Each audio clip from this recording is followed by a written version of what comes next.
It was night outside. There was a full moon in the sky. Someone heard something. Would she really need to sleep in the same bed with him now? Which most likely came after his soul. The young man asked not to be mistaken. The girl's name was Nadia Balazit. The guy and the girl stood opposite each other. The young man said that he would never have anything to do with Balazit's daughter. They stood and looked into each other's eyes. The young man turned away and quickly walked out the door. He slammed the door loudly. The girl tried to object. She asked him to wait. But Glenn left without looking back. In the corridor, two girls from the servants watched what was happening. Is this really possible? They stood and whispered to each other. It is difficult and painful for a pampered child to hear such cold words, but for her, it was a great happiness, really. She was so happy. But for some reason now tears were running down my cheeks. The girl was crying. She asked the Marquis to be sure to keep his word. The girl was an illegitimate child of the Balazit family. She had a very unhappy life. Her stepsister took out all her anger and pain on her. She always made fun of her. Does the girl really dare to think that she is on the same level as her? Everything that was done was for the sake of the family. The girl was a puppet for her father, which he used on every occasion for the sake of the family. Horrible images came to mind. The girl knew that it was her fiancé who had a hand in her death. Perhaps God also considered her life pitiful. When she opened her eyes again, she returned one day when she was 20 years old. She was sitting in the room in front of the window. The bright rays of the sun were peeping through the window. This was her new second life, and she seemed to touch her reflection in the past. She decided that this time she would destroy everyone who brought her to this. She decided that now she would live only for revenge. Strange as it sounded, but she was brought to this, and the girl clenched her fist. She had very beautiful green eyes. To begin with, pretending to be madly in love, she married an old enemy of the Balazit family. Her fiancé was the Marquis of Winterfeld from the north. In principle, they were a beautiful couple. He was tall and broad-shouldered. It was copper and fragile. Because she was the daughter of his enemy, naturally he could not sincerely fall in love with her. He just pretended to love her. She thought that everything had turned out as she had planned. She had a luxurious outfit. The girl, walking along with the Marquis, suddenly twisted her ankle. The Marquis helped her keep her balance. The girl thanked the Marquis for this. She didn't understand what came over her. She called herself a bungler. Although compared to this, they were too close to each other. The Marquis held the girl and looked into her green, homeless eyes. At that moment, he hugged her. The girl was surprised at this. It was obvious to the naked eye that he had an interest in her. The great long-term war between the kingdom and demons through the efforts of one hero ended in victory for the kingdom. The streets in the kingdom were neat. There were green spaces and flowers everywhere. Here is a little girl standing next to her parents and holding out a rose to her savior. People welcomed the savior because he put an end to this war. His name was Li Ji-ho. The young man was beautiful. There is a more beautiful description for it. A warrior from another world, or a dragon slayer. One could tell the young man a lot about this. He was also the groom of an abandoned woman from the Duchy of Balasith. And now they were already standing at the ceremony. Lady Nydia Balasith was asked if she would take Lord Li Ji-ho's husband. The girl looked at the lord and said yes. She was ready to take the lord's husband. Their marriage was concluded even before he became a hero. This is how the whole tragedy began. Nadia Balazit, the daughter of a concubine from the Balazit family, is a puppet. Many did not understand why they needed this useless garbage. After all, this girl humiliated the dignity of their family. The girl never dreamed that her own father would recognize her. After all, Nadia was constantly compared to her younger sister, who had been spoiled since childhood. The servants also treated her with disdain. Suddenly the father turned to the girl. He had some business for her, and the girl decided that there was a chance to gain her father's respect. Marrying him will help our family a lot. The father was referring to marriage with Li Ji-ho. No one was going to ask if the girl had any feelings. Back then, Li was a mercenary who was called from another world to protect the kingdom. The speed of his development was so fast that it was frightening. Duke Balasith was confident. If he tied him to her, it would definitely work to his advantage. So he entered into a fictitious marriage with Nadia, and they both became Balazit's pawns. Despite everything, they were a very beautiful couple. She remembered the moment of the ceremony. The young man was a little nervous. The girl asked him if everything was okay. The young man looked at the girl silently. He will definitely succeed and will never dare to ignore her. Even though they were forced to marry, she still had hope that one day they could live like an ordinary husband and wife. All this lasted until she fell into a trap. There seems to be some misunderstanding. She could explain everything. She just asked that they call Lee Ji-ho. The girl was in prison. Her half-sister came to the dungeon. She said that the girl did not yet understand what situation she was in, and the sister in red gloves opened the lock. She said Lord would never come. A silhouette of a lord appeared, riding a horse. He was young and handsome. The girl didn't understand why he couldn't come to her. After all, over time, when she first married him, everything changed dramatically. Now he has become the most important person in this country, and his wife cannot be just like her. These words were spoken to her by Karine Balazit, Nadia's half-sister. She had blonde hair and the same green eyes. The girl asked what exactly the misunderstanding had happened. Apparently, she mistakenly thought that it was her sister who imprisoned her here. The girl said that no, this simply cannot be. Most likely, she and her father were involved in everything, and Nadia grabbed the bench tightly with her hands. At first, it seemed to her that this was because of their enmity with her stepsister. The girl grinned. Did she really think so? This is a major scandal that has spread throughout secular society. To make it as if this marriage never happened, there is only one way. At the upcoming banquet, it was necessary to give Nadia alcohol. Usually, this girl is very careful, so you need to add drugs to make her drunk. After that, they will place another man next to her. Only her sister could have taken such a step, and when the girl woke up, they decided to call people. When people arrived, they noticed Nadia with another man in bed. This incident would reveal that she is the daughter of a concubine. Just shamelessness. The sister leaned over to the girl and said, little did she know that it was Lord Lee Ji-ho who suggested this. Come to think of it, he never visited her after that incident. It seemed because he was disappointed in her, but in fact, he planned everything himself.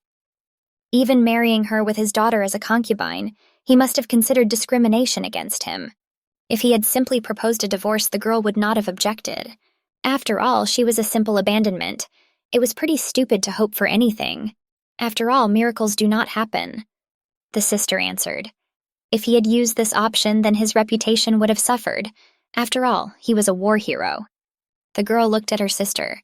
Did she really come to her because she felt sorry for him? Now he has become a hero. Now the girl can say what she wants. After all, this is her last chance. After all, this is all she has left. The girl was stunned. Who will accept the one who was abandoned by her husband because of an affair with another man? The sister reminded that she was also an illegitimate child. She simply cannot marry anyone other than a simple worker. In this case, the best option is to die with honor, and her sister was ready to help her only once. Men entered the dungeon with a rope. The girl fought desperately with these men. They had already put a rope around her neck. The sister said her father wanted to let her stay, but she decided to kill herself and for feeling ashamed. Suddenly lost his wife. The girl protested. She didn't want to die. But the sister wanted to protect both her honor and the honor of the whole family. The sister smiled and said that only her name would be tarnished by her shameless act. The girl screamed that she didn't want to die. And my sister repeated that she would be remembered as a girl who knew the feeling of shame. The tight rope was choking and did not allow me to breathe. The girl was crying. Is she really going to end up like this now? All her life she did as her father said. She was obedient. As a child, she always looked at her stepmother's reaction. She couldn't even breathe without her permission. The stepsister was cruel. It took away all the good things from her. The sister came closer and said goodbye to the girl. She said she would miss her. She eventually died after living only 23 years. She thought this was how it would end. But here is the royal palace again. She is sitting in the room. Opening her eyes, she returned to one day when she was 20 years old. She quickly felt her neck, but there was no rope on it. How was she able to survive? In her dark mind, she definitely felt death enveloping her body, but she woke up completely healthy in her room. Everything looked the same as 3 years ago. The girl couldn't believe her eyes. This couldn't be happening. She went back in time. The girl calmed down a little. She realized that she had another chance. A chance for revenge. To the selfish groom who set everything up. To her half-sister, who laughed while she was being killed. And also to my father, who used her and then decided to get rid of her. The father decided to get rid of it like some kind of trash. How is this even possible? She got out of bed and went to the mirror. She touched her reflection and asked a question. If you were given a second chance, what would you do? Live for love or live long in perfect health? Someone came to the door. A voice asked if she was awake. If she woke up, she should ring the bell. The maid came in and said that because of her, she could not clean the room. The girl decided that she chooses revenge. The maid came up and said that this could not be done. If she touches the mirror with her hands, stains will remain on it. The girl was worried that this might be a dream. The maid was surprised that the girl really didn't even know simple speeches. The girl really somehow returned to the past.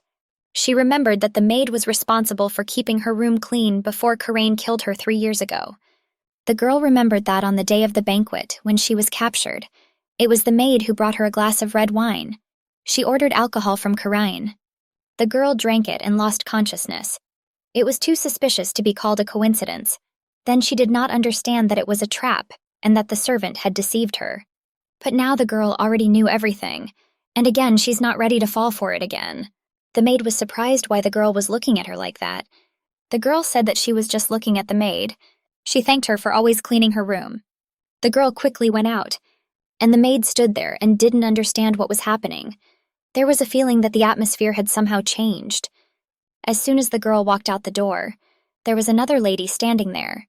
She called the girl Madam. The girl asked what was the matter. She said that His Majesty the King had come to the Duke. The girls needed to prepare for the meeting with His Majesty. Has the king really come to her father? It was just in time, and the girl quickly went to get ready. A few minutes later, the girl was already standing on the first floor.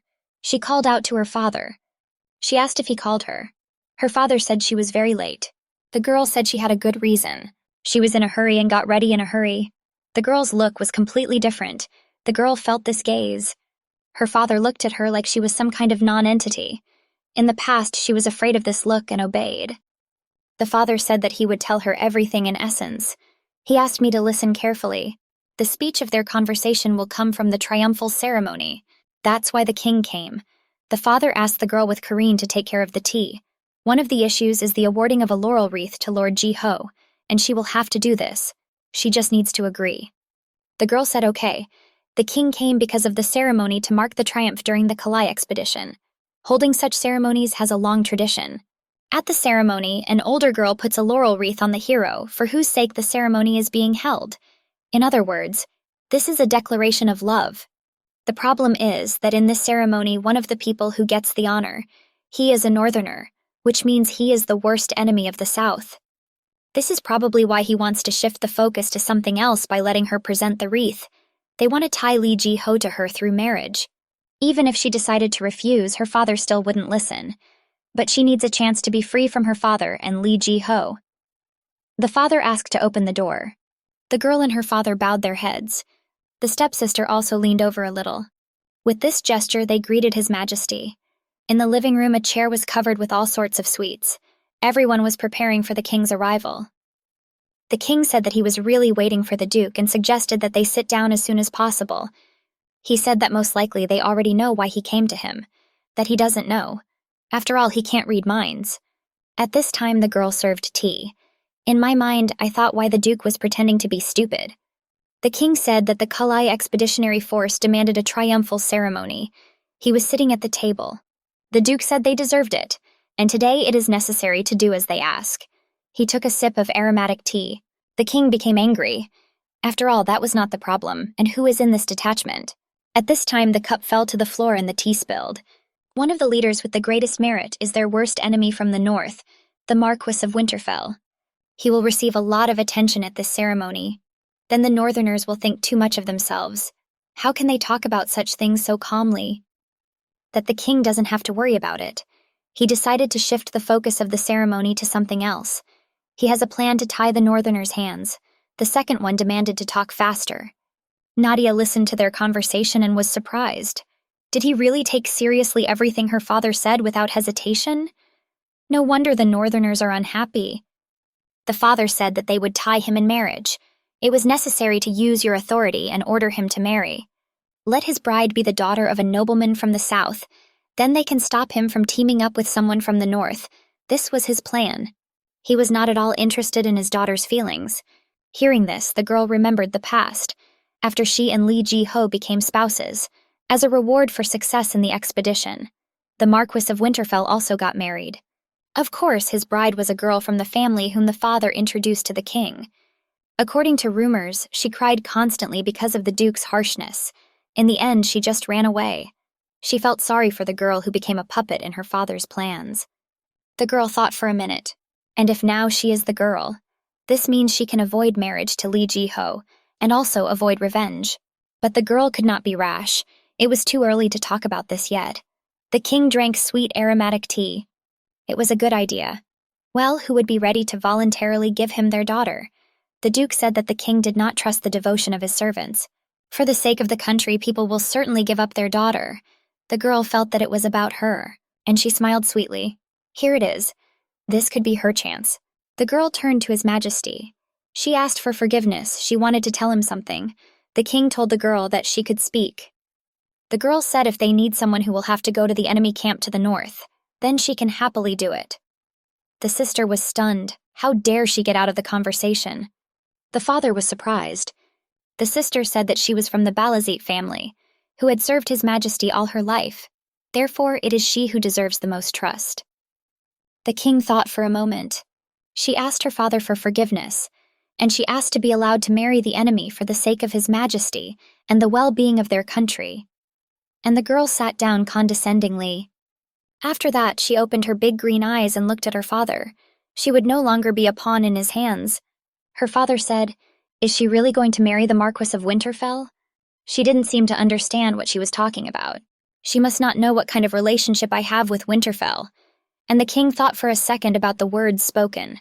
He looked at the girl carefully. It was a commendable decision.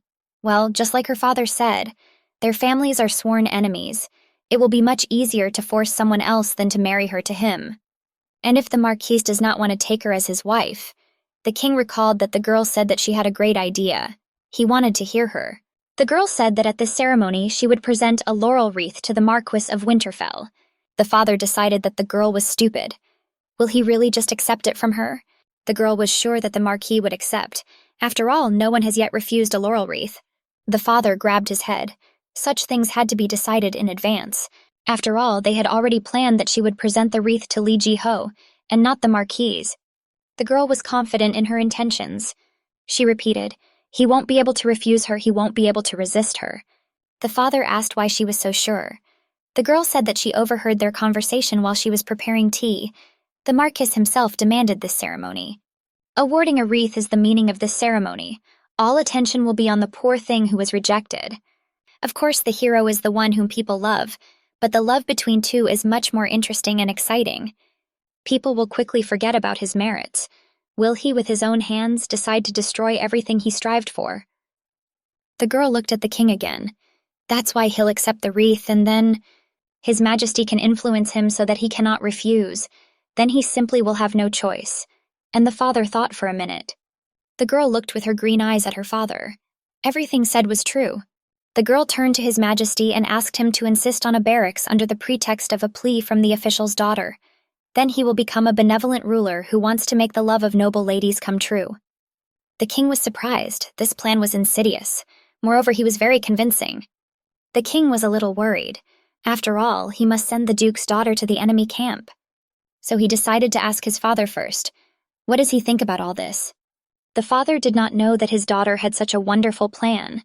This news shocked him a little. At this ceremony, his daughter will present a wreath to the Marquis of Winterfell, and he grabbed the armrest of the chair with force. A carriage drawn by 2 horses was leaving the royal gates. The father asked his daughter if she was completely crazy. The sister said she knew the girl was stupid, but she didn't think it was that much. She did all this knowing who this Marquis was. It turns out that Nadia was going to voluntarily go north, even knowing that the north is their enemy. The sister asked the father to say something. The father replied to the girl that this talk was enough. This doesn't concern her at all. He asked Nadia to explain his action. What was she thinking about, offering this to the king? He made it clear exactly what her role was supposed to be. How dare she disobey his order? The girl thought about it.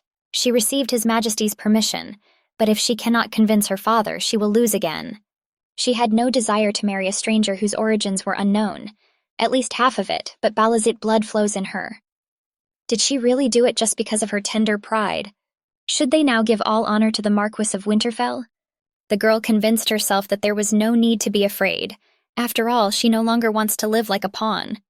The girl asked to allow him to experience honor only for a moment. The father was stunned. Isn't it more important to prevent possible riots? It was because of this that the father tried to divert the interest of the people of the ceremony. The father thought about it.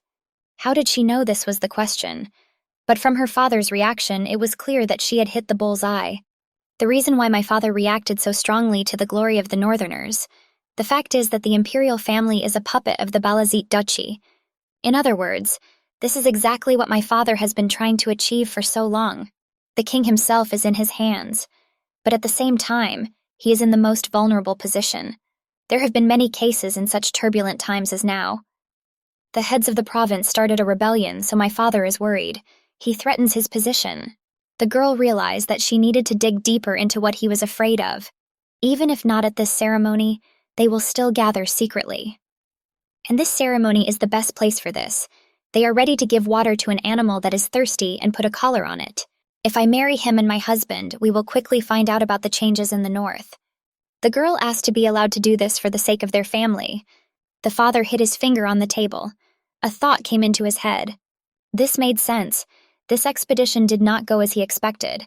Due to the success of the Northerners, they are forced to organize a ceremony. But if Nadia goes north as a spouse, they will be able to learn about their movements faster. This is a good chance to place spies in his circle.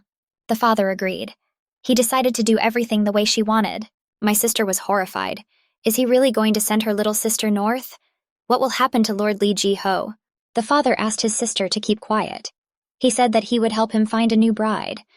The father turned to Nadia. He wanted to know what she really wanted. He knew well that she was not doing this for his sake. He asked to say what she wanted to get for her sacrifice. Until this moment, she could deceive him. It is important to answer the question correctly. The girl replied that she wanted freedom. The father will defeat his enemy and allow her to live like a rich widow. Unmarried girls are condemned by society. The same cannot be said about widows and divorcees, even if she doesn't remarry. She doesn't want to bear their family's name. She doesn't want to be involved with anyone. She wants to live an ordinary life. And the girl asked her father if he could promise her this. The father thought for a moment. The girl walked out the door, and she walked down the corridor. She was pleased with herself because the transaction was successful. From the very first day she returned to the past, she managed to avoid marriage with Li Ji-ho. The girl looked outside. A maid sat on the street and made excuses. She was scolded for daring to touch the mistress's things. The maid shouted that she did not steal. I asked the lady to confirm this. The girl just waved her hand. After all, the puppet Karen was also kicked out of the kingdom. She was given a chance to cope with everything on her own. The girl was still far from getting there. It was necessary to think through in detail and prescribe further plans. While the girl was making plans to destroy the Duchy of Balazit, the day of the ceremony arrived. Many people gathered around the kingdom. It was a big holiday. One of the knights told the Marquis that preparations for the ceremony were completed. It was necessary to lead the detachment. Now it was time to go to the ceremony. Flower petals were flying everywhere to congratulate the squad on their victory. Watching the soldiers march in formation, people joyfully greeted them. Everything was exactly the same as in the previous life, starting from the clothes and jewelry that she is currently wearing, ending with the places where everyone sits. Nadia stood and held her amulet in her hands. If she had not interfered, everything would have gone as in the previous life. The girl asked her sister what she would do if a crack appeared on her pendant. The girl lent it to her because it was her father's order. As soon as the ceremony was over, it had to be put back. It was Nadia's mother's decoration. Before, the girl always tried to please her sister, but now she didn't care about her. The father raised his hand and said, "Stop arguing." The girls fell silent. Father said that a detachment would arrive soon. The father asked the girl not to screw up and to present the wreath to Glen Winterfell with dignity. The girl nodded approvingly. There was only one thing, but the only thing that distinguished the ceremonies from a past life from today's, the main character to whom she will present the wreath. The Marquis had already arrived and was walking along the red carpet. The girl looked at him carefully. She was surprised by the man who was walking behind him. It was Li Ji-ho. She looked carefully into his eyes. Behind him walked the one who was supposed to be the hero of this ceremony. It was her ex-husband. Although they did not marry for love, there seemed to be some kind of connection between them. At the upcoming banquet, it was necessary to give Nadia alcohol. After that, they will place a hired man next to her, and when she wakes up, they will call people. It would be indecent at a banquet. The girl remembered her sister's words. Little did she know that it was Lord Lee Ji-ho who proposed all this. The girl's heart began to beat very quickly. Someone said that for their exploits he would grant them glory. These were the king's words, and he touched the Marquis's shoulder with his sword. The king heard that the Marquis's merits were particularly high in this expedition. Having learned about this, the king's soul became very warm.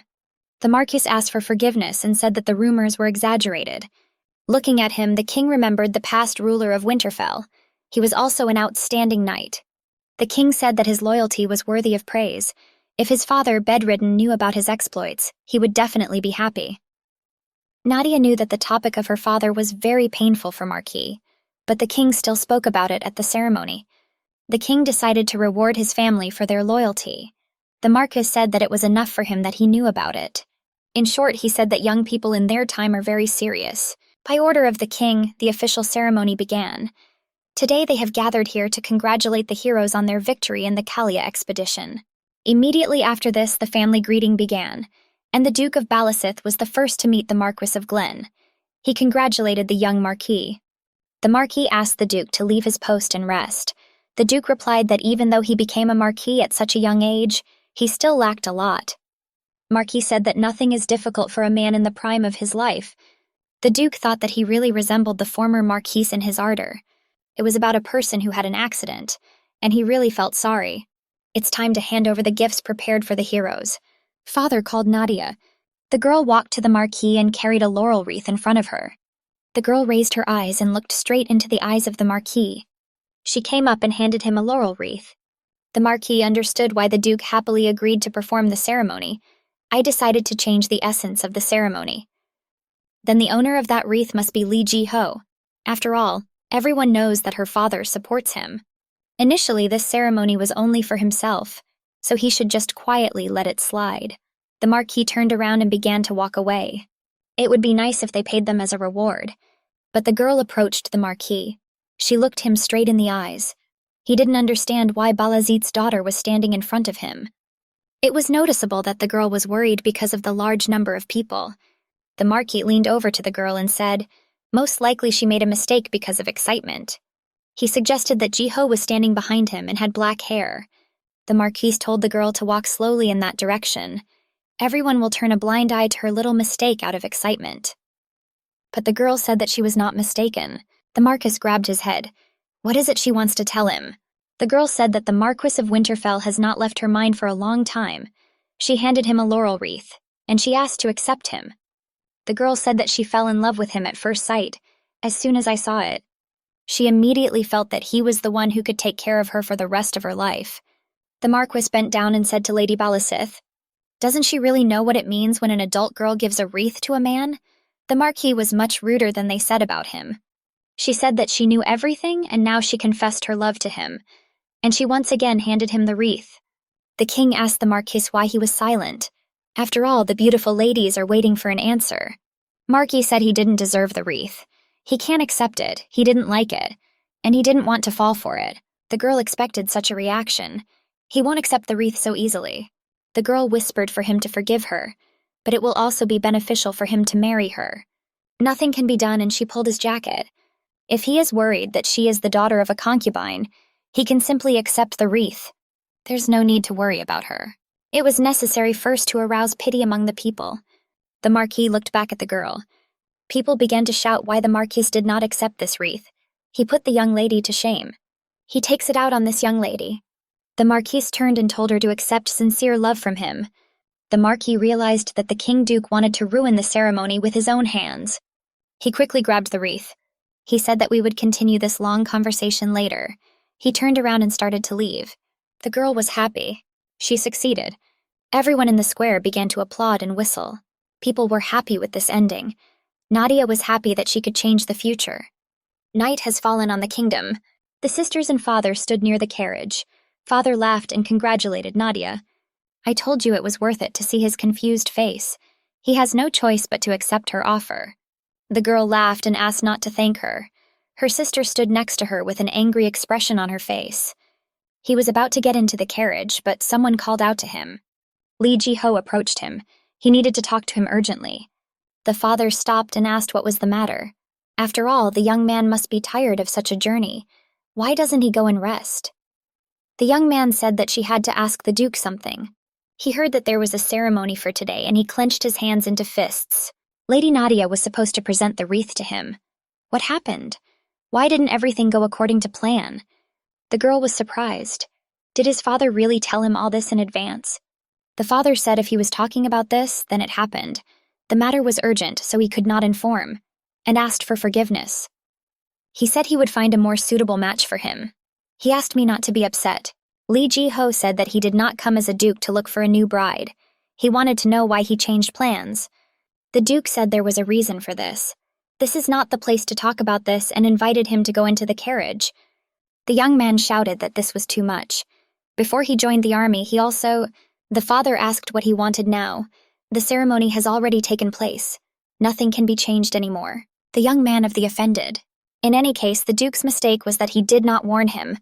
He promised to make amends for his wrongdoing, and compensate him for this. He looked the young man straight in the face and asked if he understood what the duke was talking about now. The young man looked at the hand in surprise. She was now on the young man's shoulder. He said okay, turned around and walked away. The father got into the carriage, and she invited her daughters to sit in his carriage. The girls went to get into the carriage. Nadia turned around and looked at Lee Ji-ho. He stood there looking at the girl. The girl was surprised why he had such an expression on his face. Although she was no longer interested in that now, she didn't care anymore. Forward, and the young man remained behind. The first person to betray Nadia was Lee Ji-ho. Events took place in the Winterfell mansion. The Marquis was sitting at the table. A young servant stood in front of him. He said that everyone in the market was talking about the ceremony. The lady, who was not often seen, confessed her love to him.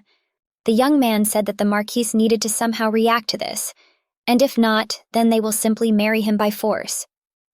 The Marquis grabbed his head. It was already very late. There was a letter on the table that needed to be read. This letter was from the royal family. The Marquis quickly opened it and began to read. The speech was veiled, but the letter was about marriage. If the Marquis continued to refuse, they would regard it as disobedience to the king's orders. This was already too much.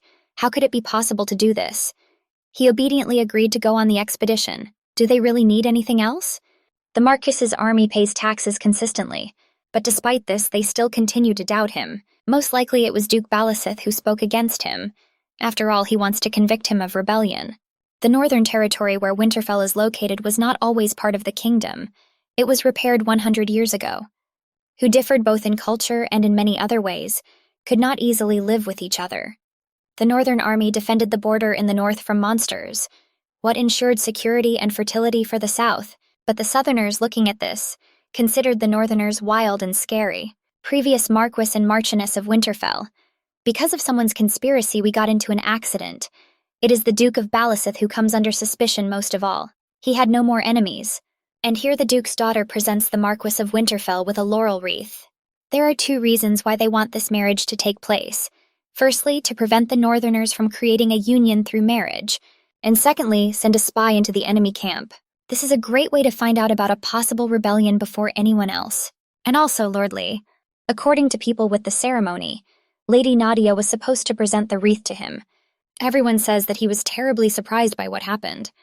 There were rumors that Lady Nadia and Lee Ji-ho secretly promised to unite hearts and lives. Everything indicates that the plan regarding Lord Ji-ho was changed in a hurry. And they told me about this to the Lord. That's how it was. The Marquis thought so, and he looked at the laurel wreath that lay on his table. He was right that this wreath was intended specifically for Lee Ji-ho. The Marquis will have to do as His Majesty wants. Otherwise, they will have an excellent reason to attack them. But she is his daughter. The Marquis asked not to worry about it. No matter how you look at her, she's just the Duke's beautiful daughter. What can she do on foreign soil without a single ally? I doubt that she will withstand a cold relationship with Onion for at least a week. It just can't be. She herself will want to return home, and he will have absolutely nothing to do with it. It was a good plan. As a result, the Winterfell and Balasith families were united. The wedding took place on the territory of Winterfell. and the engagement is in the capital. After they had sorted out these minor things, a banquet was held at the Balazit mansion to celebrate the birth of a new family. There were many nobles around who mocked the girl. The father simply enjoyed what was happening, but now was not the time to pay attention to them.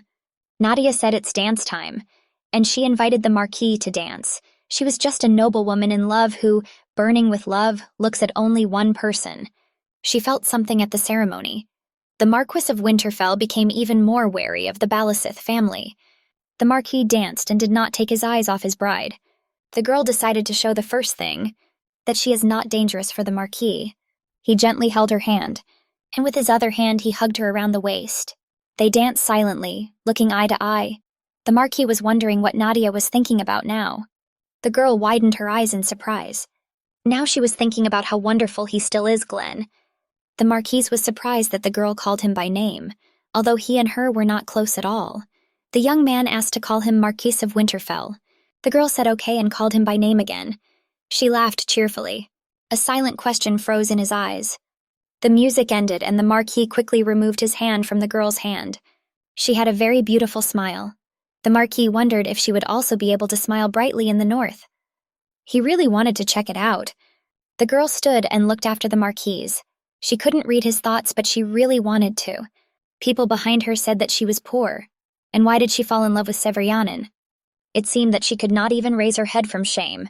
But this was completely wrong. The girl could no longer squeeze out a smile. She went out onto the balcony and unlocked the railing. It was very difficult. Her whole body was cramping from the fact that she had been forcing herself to smile all day. At that moment, someone called out to her. The girl turned her head. Li Ji-ho stood in front of her. He extended his hand to the girl.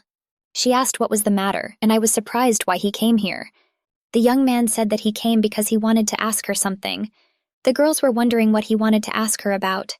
The girl had nothing more to say to him. Was he really so hateful to her, marrying him? The girl looked at her in surprise. Is it really better for her to endure humiliation and sidelong glances, and also go to the very center of the enemy camp? Then marry him. The girl said that she did not understand what he was talking about. After all, from the very beginning, it was not clearly decided that they should get married. The Duke hurried and told him everything, but plans changed precisely at the daughter's request. The girl said that she had nothing more to say to him. The young man asked whether he was not worthy to hear the truth. Most likely this is because he is an outsider. The girl did not understand what was happening to this young man now. After all, he was the first to betray her, and he himself was not happy about their marriage. The young man said that he had never said such a thing. He was worried that he was being discriminated against because of his origin. That's why he wanted to marry a girl from a noble family. But she is just a throwaway. The girl asked if he was offered to marry Karine. Surely he wouldn't have doubted it for a second. The young man stood and was silent. The girl assumed so. He simply has nothing to say, so Karine's words were true. The girl said that they were not suitable for each other. She suggested that everyone go their own way. The young man remained standing on the balcony. The girl went into the gazebo and sat down on a bench. Today she is very, very tired. She could be alone in the gazebo. Well, she heard someone's steps. Her sister Karine approached the gazebo. She asked if they could talk to her. The girl asked Karine, "Why did she come here? She cannot be alone for a minute." The girl was surprised. Nadia follows the man around and brings shame to their family. Will my sister really just sit and endure it? As a true daughter of the family, it is her responsibility to warn Nadia. The girl pointed her finger at her sister's forehead. Nadia was jealous that her father cared only about Karine. She wanted to get his attention, so she did this. She always stayed. The girl seemed to read her mind. She was always just a pawn for her father. The girl said that she and her sister are not so different. She failed to marry Lord Ji-ho, so now it's her turn. Karen attacked Nadia. You liked what your sister told her. She thought she was very different from her. After all, she is the daughter of a duchess. Nadia asked if her sister still believed her father. For him, you are just a way to achieve a goal, nothing more. Karine was angry. As a sister, the media classifies her among such scum as herself. Is her sister just laughing at her now? Nadia saw the medallion on her sister's neck. Karine said that she would definitely tell her father about this. Nadia looked at her mother's necklace without blinking. It was as if she didn't hear her sister. Karine asked if she was really ignoring her words. At first, she did not understand where her younger sister was looking. The girl looked at the decoration. It was her mother's thing. Karine quickly unfastened the lock. This was the decoration that her mother received from her father. He gave this decoration. It was as if she thought she would give birth to a son, and Nadia appeared. She didn't deserve it. Karine asked if she wanted to take this decoration, and she extended her hand on which the pendant was wound. To receive the medallion, one had to kneel and beg. This is what Karine wanted so much. The sister demanded that Nadia repeat after her. She is sorry that she behaved so recklessly towards her, that she would never annoy her again. The sister promised to forgive her if she begged her convincingly. Otherwise, she'll just get rid of it. She had many such trinkets. It wouldn't be a shame to throw one away. And the girl lowered her hand behind the gazebo. Nadia was upset. She looked at her sister and realized how cruel she still was. The girl did not fulfill her request. Karine realized that the girl did not want to receive this decoration. Therefore, she has no other choice. Nadia asked to wait. She asked if she would really give her this jewelry if she would kneel in front of her. The girl agreed. Karine said of course. Somewhere, a quiet woman and her sister suddenly begins to show herself and annoy her. The sister thought that now she would learn a lesson. In any case, she had no intention of returning this jewelry to her. She ordered her sister to kneel faster. Karine wanted to be very generous. She just had to ask nicely for everything. But at that moment, Nadia rushed to her sister. She wanted to take away the jewelry. A splash of water was heard. My sister fell straight into the pond. Karine was surprised by her sister's behavior. Never before had she even dared to behave like this. Has my sister gone crazy? She thinks she'll get away with it. Nadia asked what would happen if she didn't let it go. Now the girl was already standing under the bridge. Nadia threw her down. The girl knew that her sister would never return him, no matter how much she begs.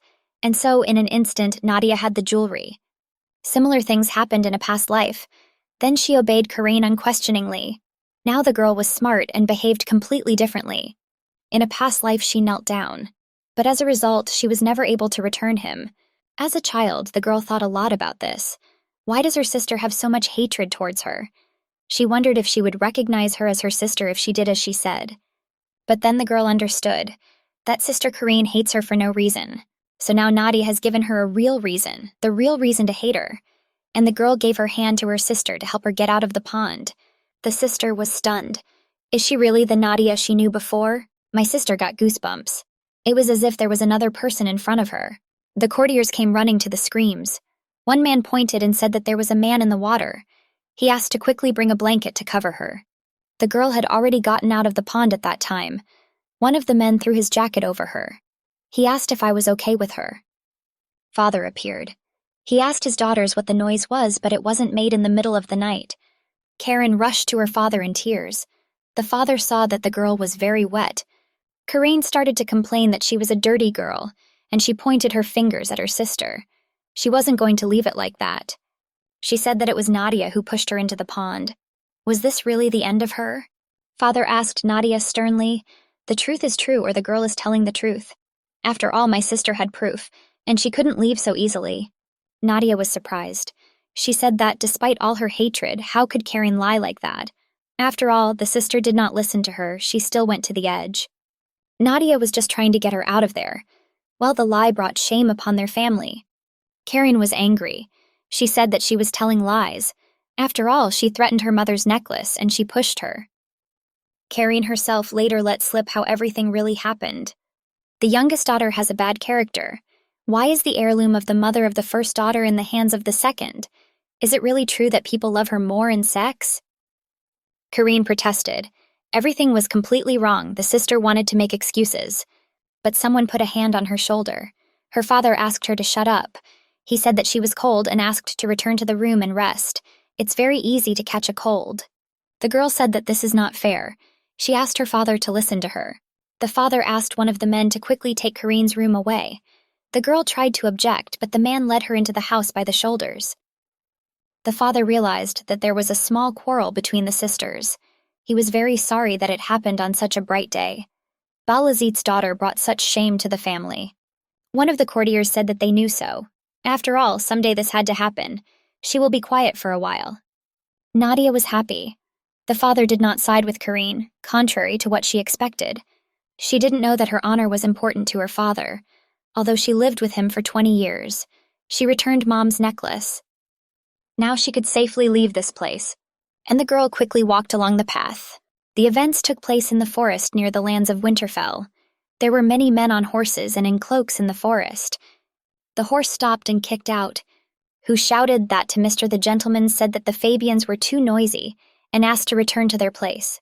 Papin just wanted to ask something and come back. He decided to ask anyway, just in case. True, this was a figurative question. Was the lady's confession really not sincere? The Marquis did not expect that he would be asked questions about his mistress again. If Fabian was going to continue talking such nonsense, then the Marquis asked him to leave. Well, the young man knew that the girl was deceiving him. The young man carefully observed the girl's behavior during the ceremony. It seemed to him that she was sincere. He wasn't really sure what she was playing. The Marquis listened to the man and did not turn his head. He asked not to trust her appearance. Sometimes appearances can be deceiving. She is the daughter of a duke, and therefore at any moment he can plunge a knife into his back, even if you take into account her dowry. Is she really here to help their family in difficult times, or does she only plan to keep an eye on them? Fabian was ready to agree. It seems the Marquise was indeed right. The Marquise asked to return to his place. After all, Fabian was her guard. He asked him to be careful. If she has a problem, it will become a headache. Fabian walked next to this girl after hearing this. This worried him even more. The girl was glad that her guard appeared again. She wanted to talk to him, but he disappeared, so she had to wait. Fabian replied that he had a small matter. He was sure that she had not heard their conversation. The girl heard that he was appointed as her guard, and she asked the young man's name. The young man was a little confused. She said his name was Fabian Nix. Nadia said that this name is very beautiful. The girl looked carefully at the guard. The girl understood that the guard was uncomfortable with her, and the guard thought he was too obvious. The girl said that she understood everything. After all, everyone knows that the Balasith and Winterfell families are enemies. But soon everyone will understand that her feelings for the Marquise are real. He looked at the lady in surprise. He said that everything is not as she said. He was just very shy. I asked the girl for the first time or if she was in the north. He invited her to tell her about the north while they were driving. The girl thanked the Fabian. It was very boring for her to ride in the carriage. The girl breathed a sigh of relief. It seems she managed to break through the younger knight's barrier. She sat on a bench in the carriage and dreamed. At this time someone knocked. It was Fabian. He asked the girl to get out of the carriage for a while. The events took place in the Winterfell mansion. The girl knew that preparations for the wedding ceremony were in a hurry, but she didn't expect this at all. That Mother Clay brought her wedding dress with her. There wasn't long left before the wedding, so it was decided to choose him. Perhaps the girl has already heard, but now there is an influx of monsters in the north, and it's a bad year, so people are not in a better position. Because of this, a modest wedding ceremony is planned. Of course, a wedding only happens once in a lifetime. The girl said that everything was fine and she understood everything. Marquise's mother was surprised. If she is next to Glenn, then it makes no difference what size their wedding will be. Besides, now she is a marquise, so she must think about her people. And the girl smiled. Mother looked at the bride in surprise. Does she really think so? The woman smiled and said that now she can be calm. She really hoped that the marquise would always think like that. Nadia turned to Miss Grace. Grace Grand was Glenn Winterfell's aunt. The previous marquise had already died, and the previous marquise is bedridden. Therefore, she is now the eldest mistress in this family. Mistress Grace said that this dress suits her perfectly. When Glenn sees her, he will simply go crazy. The girl thanked the lady and smiled sweetly.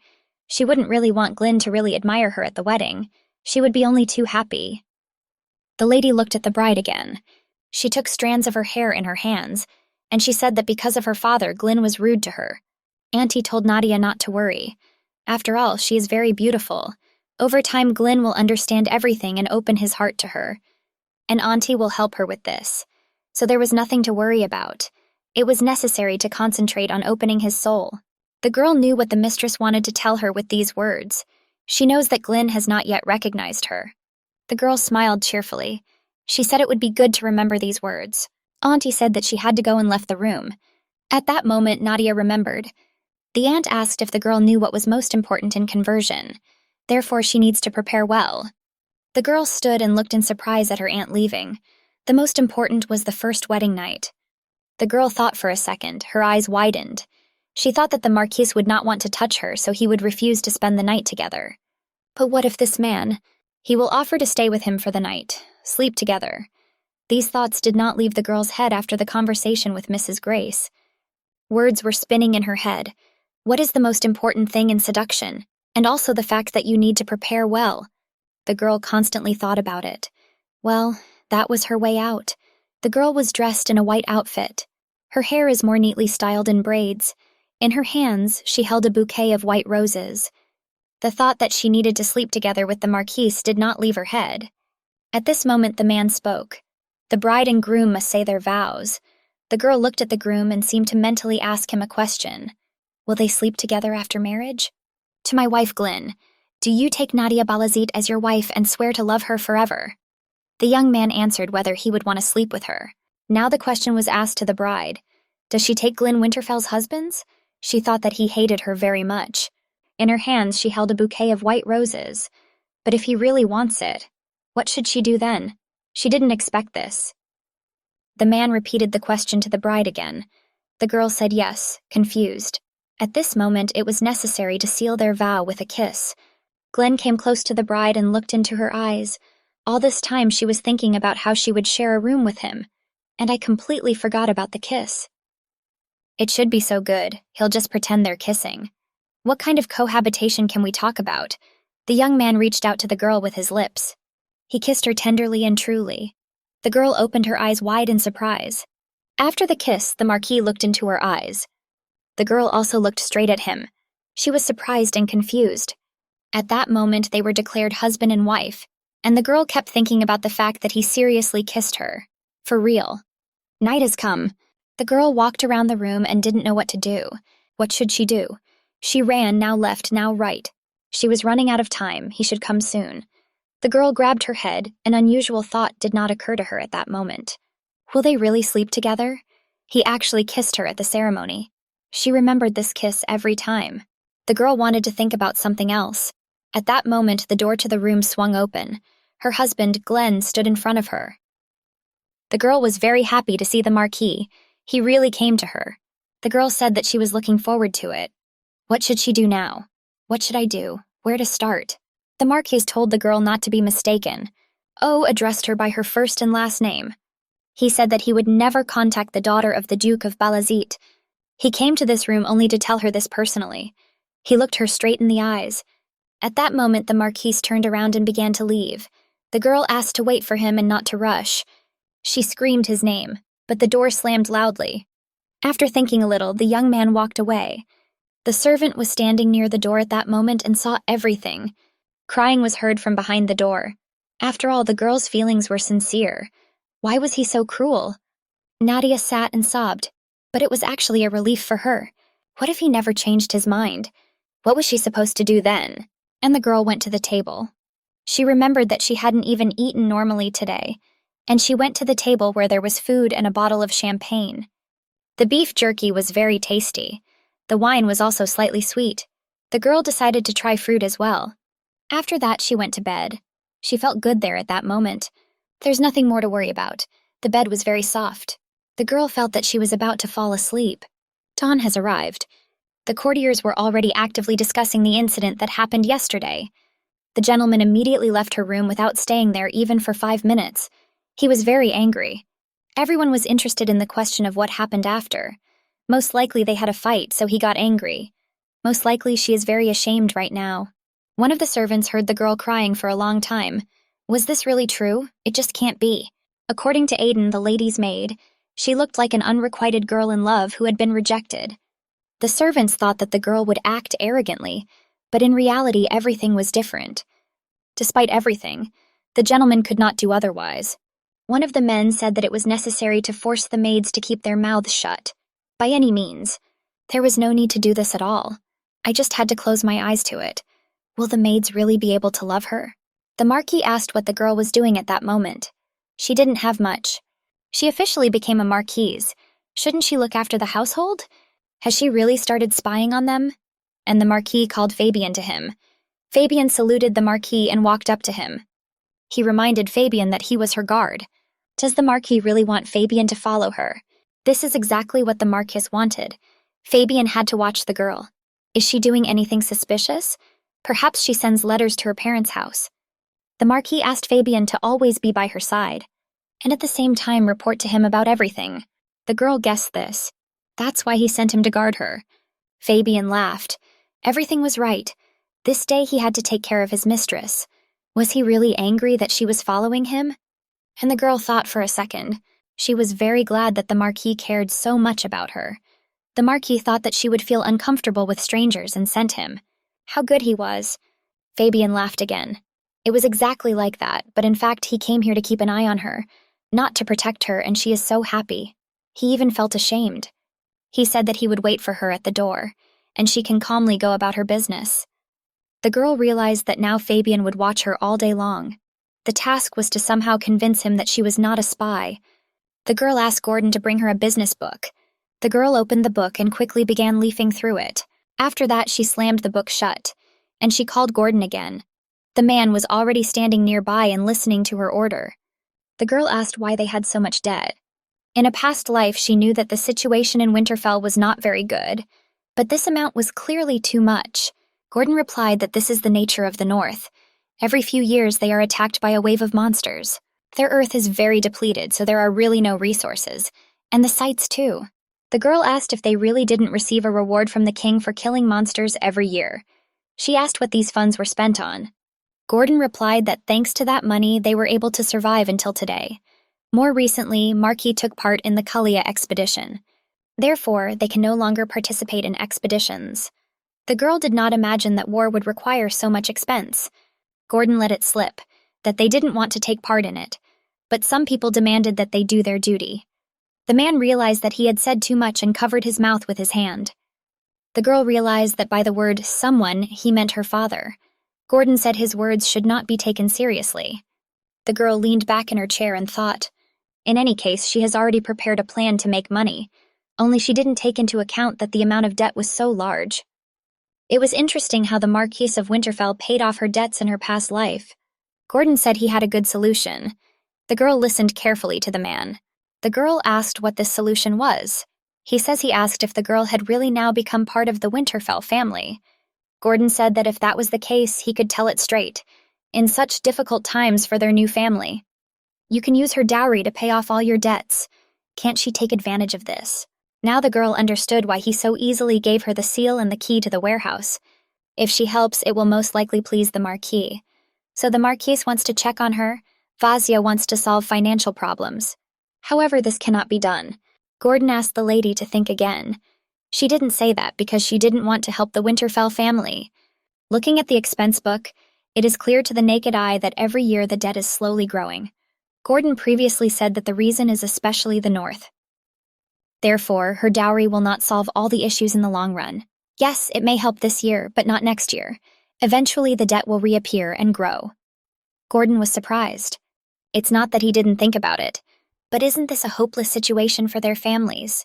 The girl hit the table with her hand. She wanted to correct the peculiarity of their territory. A plan was born in her head. Fabian stood under the door and listened carefully to their conversation. What needed to be fixed?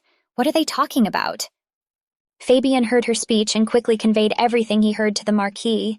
The Marquis was stunned. So she said she couldn't use a single coin from her devotee. No, that's not what she said at all. I was specifically interested in what the girl said. Fabian replied, but what to do now than to pay off the debt right now? It's better to do the opposite and start increasing the dowry. That's what the lady said. The Marquis called Fabian naive. He said she couldn't be trusted, she just seems good. Be that as it may, she said her dowry. She looked very serious when she spoke about the financial situation of the lands. The guards stood together. I was against the fact that the slow-witted Fabian was entrusted with surveillance. He grabbed him by the neck and hugged him tightly. The Marquis is fed up. He said enough and asked to return to their seats. After all, they created a lot of noise. The girl had a lot of thoughts spinning in her head. What is here, what was there? There were a lot of things that needed to be resolved. And the very first thing is to earn money as quickly as possible. Gordon said, doesn't the girl know how long they've been waiting? At that moment, a girl in the corridor heard someone screaming. Courtiers gathered around Gordon. They heard that they had a lot of money. Gordon asked everyone to calm down first. The girl stood on the balcony and watched what was happening. She started going down the stairs. I asked what was happening there. One of the men called the girl the daughter of the Duke of Balaseth, but the girl asked to call her Marquise of Winterfell. The men began to get acquainted with the mistress. One's name was Shylock Wayne, and the girl's name was Katarina. They were representatives of the Alliance of Northern Traders. The Marquise asked to leave the formalities. She was interested in the question of what they were talking about here. Shylock asked permission to say something to the Marquise. He asked the lady to give them the money. After all, the day of repayment of the funds borrowed by the Marquis was soon to come. They heard that the lady brought with her an impressive dowry. If she says that this time she cannot pay off her debts, they will take the wind-shaded plain that was pledged. It was the only fertile land in this depleted territory. At that moment the girl remembered how the Marquis paid off his debts in a past life. He simply gave them this land. The girl almost lost consciousness. The lady asked when the debt repayment date was. Gordon replied that this would happen in 3 months. She had 3 months. After all, if the plain is taken away, the Winterfell family will be completely poor, no matter how powerful the army the Marquis possessed. If he does not have finances, he will not be able to become the leader who united the North. The girl asked for 2 months. She promised if they delayed paying off the debt for another 2 months, she will definitely resolve this issue. The man grabbed his face. He didn't understand something. After all, she brought with her an impressive devotee. Why did they need 2 extra months? The lady decided that she would use her dowry for business. It was amazing. This means that instead of paying off the debts, the lady is going to open a business. The Winterfell family is closely related to the traders of the northern regions. If only they would consider their many years of friendship and help in creating a better future for Winterfell. The lady promised never to forget about their help. But if the business fails, they will be able to take back the land left as collateral. The traders realized that they had nothing to lose, and it costs 2 months. This is what she expected from the Marquise. The plump man laughed. He was delighted with the wisdom of the Marquise. But he wasn't ready to give an answer right now. He needed to discuss this with other merchants. The Marquise said that she was ready to wait as long as possible. The man thanked, bowed. He promised to give an answer that she would like. The man smiled sarcastically. It was kind of stupid. Can the business of a girl who has lived her whole life without knowing lunch be crowned with success? While the fools wait, the well-fed man decided to take possession of the best land. The merchants left the house. The Marquise breathed a sigh of relief. Finally, they left. The butler asked what business the lady was talking about. After all, if they lose the plain... The lady told the man not to worry. They would return the money to them as planned. It was not clear why the lady needed additional time. Nadia asked to invite everyone to the mansion who wants to postpone the day of repayment of the debt. She needed to buy something from them. The girl repeated that she would open a business. Not everyone can run a truly important business. They must show what will be received by those who trust them and are willing to wait. A girl and a man were sitting at the table. They were also interested in learning about the business that the lady was talking about. The lady's business was closely connected with the thorny vine. The lady said that the business was to create herbal tea from the thorny vine. She was confident in her success. The man behind the girl was stunned. In their opinion, the lady was talking some kind of nonsense. They did not understand what the thorny vine was. What is this anyway? This is a herb that only the poor took. It had no value. It was just a common weed. The girl asked to buy this grass for her in bulk. Is this really what the lady is going to call business? The price of this herb was quite low. But if she wants to purchase in market volumes, she will need some capital. The man asked if the lady had such capital. Nadia said that she plans to use her dowry. The man suddenly choked on his tea and began coughing. He was surprised by the fact that she was going to buy weed. The man had an idea in his mind. It would be better if the girl bought a dress and jewelry with this money. After all, in the future, they could be resold. The butler stood and silently watched what was happening. He did not dissuade the lady. It felt like he had already given up. The man thought about it because he assumed that the lady had an excellent plan, and now he realized that the lady is very unreasonable. The girl exclaimed. That, in her opinion, such a business is not the best option. The thorny vine has no value. After all, there are many good herbs that can replace it. In addition, if you take into account the costs of transportation and storage, they will suffer large losses. The girl repeated that the lady was mistaken about something. Nadia said that she did not invite them here for a discussion, and to get hired. She is ready to pay them more than usual. The guy and the girl looked at each other. If she says so, the guy decided to contact all the trading companies on the continent. He thought that there would be no problems with providing the required volume of goods.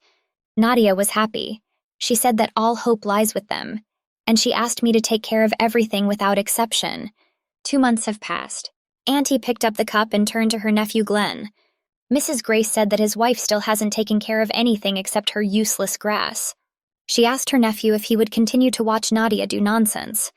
Glenn replied that his wife started the business with money from her dowry. Therefore, he has no right to interfere with her. Miss Grace said that the girl has no financial literacy if she believes that grass will bring her money. She also added that she could not be trusted with household chores at all. The day of repayment of debts is about to come, and Mrs. Grace took a fountain pen from the table. Glenn asked her aunt not to interfere in her mistress's affairs. Auntie bowed and said that she had not watched her tongue. Mistress Grace asked her nephew to remember one thing. She said this because she was thinking about the future of the family. He sat and looked thoughtfully at his aunt. She reminded him that debt repayment day was coming soon. Glenn was upset. At this time, someone knocked on the door. The butler ran into the room. He asked the gentleman if he had heard the great news. Glenn jumped up. He asked what news he wanted to tell him. The butler cleared his throat. He didn't expect that the Marquise didn't know the news yet. The butler shouted that they were saved. He was happy. Now they won't have to give up the plane. And it was all thanks to the lady. Glenn couldn't believe his ears. Was the lady really able to save them all? At this time, the following events took place in the south.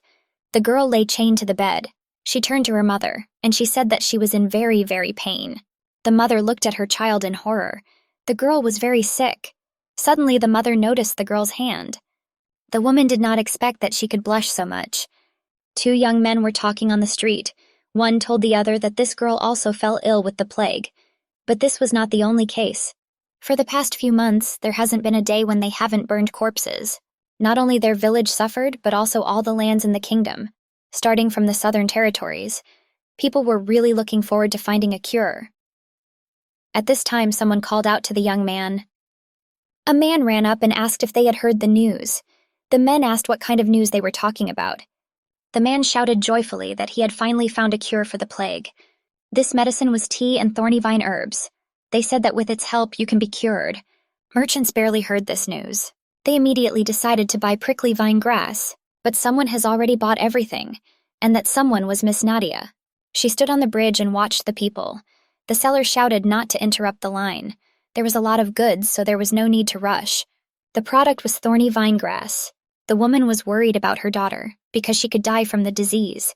She was grateful that she was sold so cheaply. Usually in such cases, the price is very high, so the poor cannot afford it.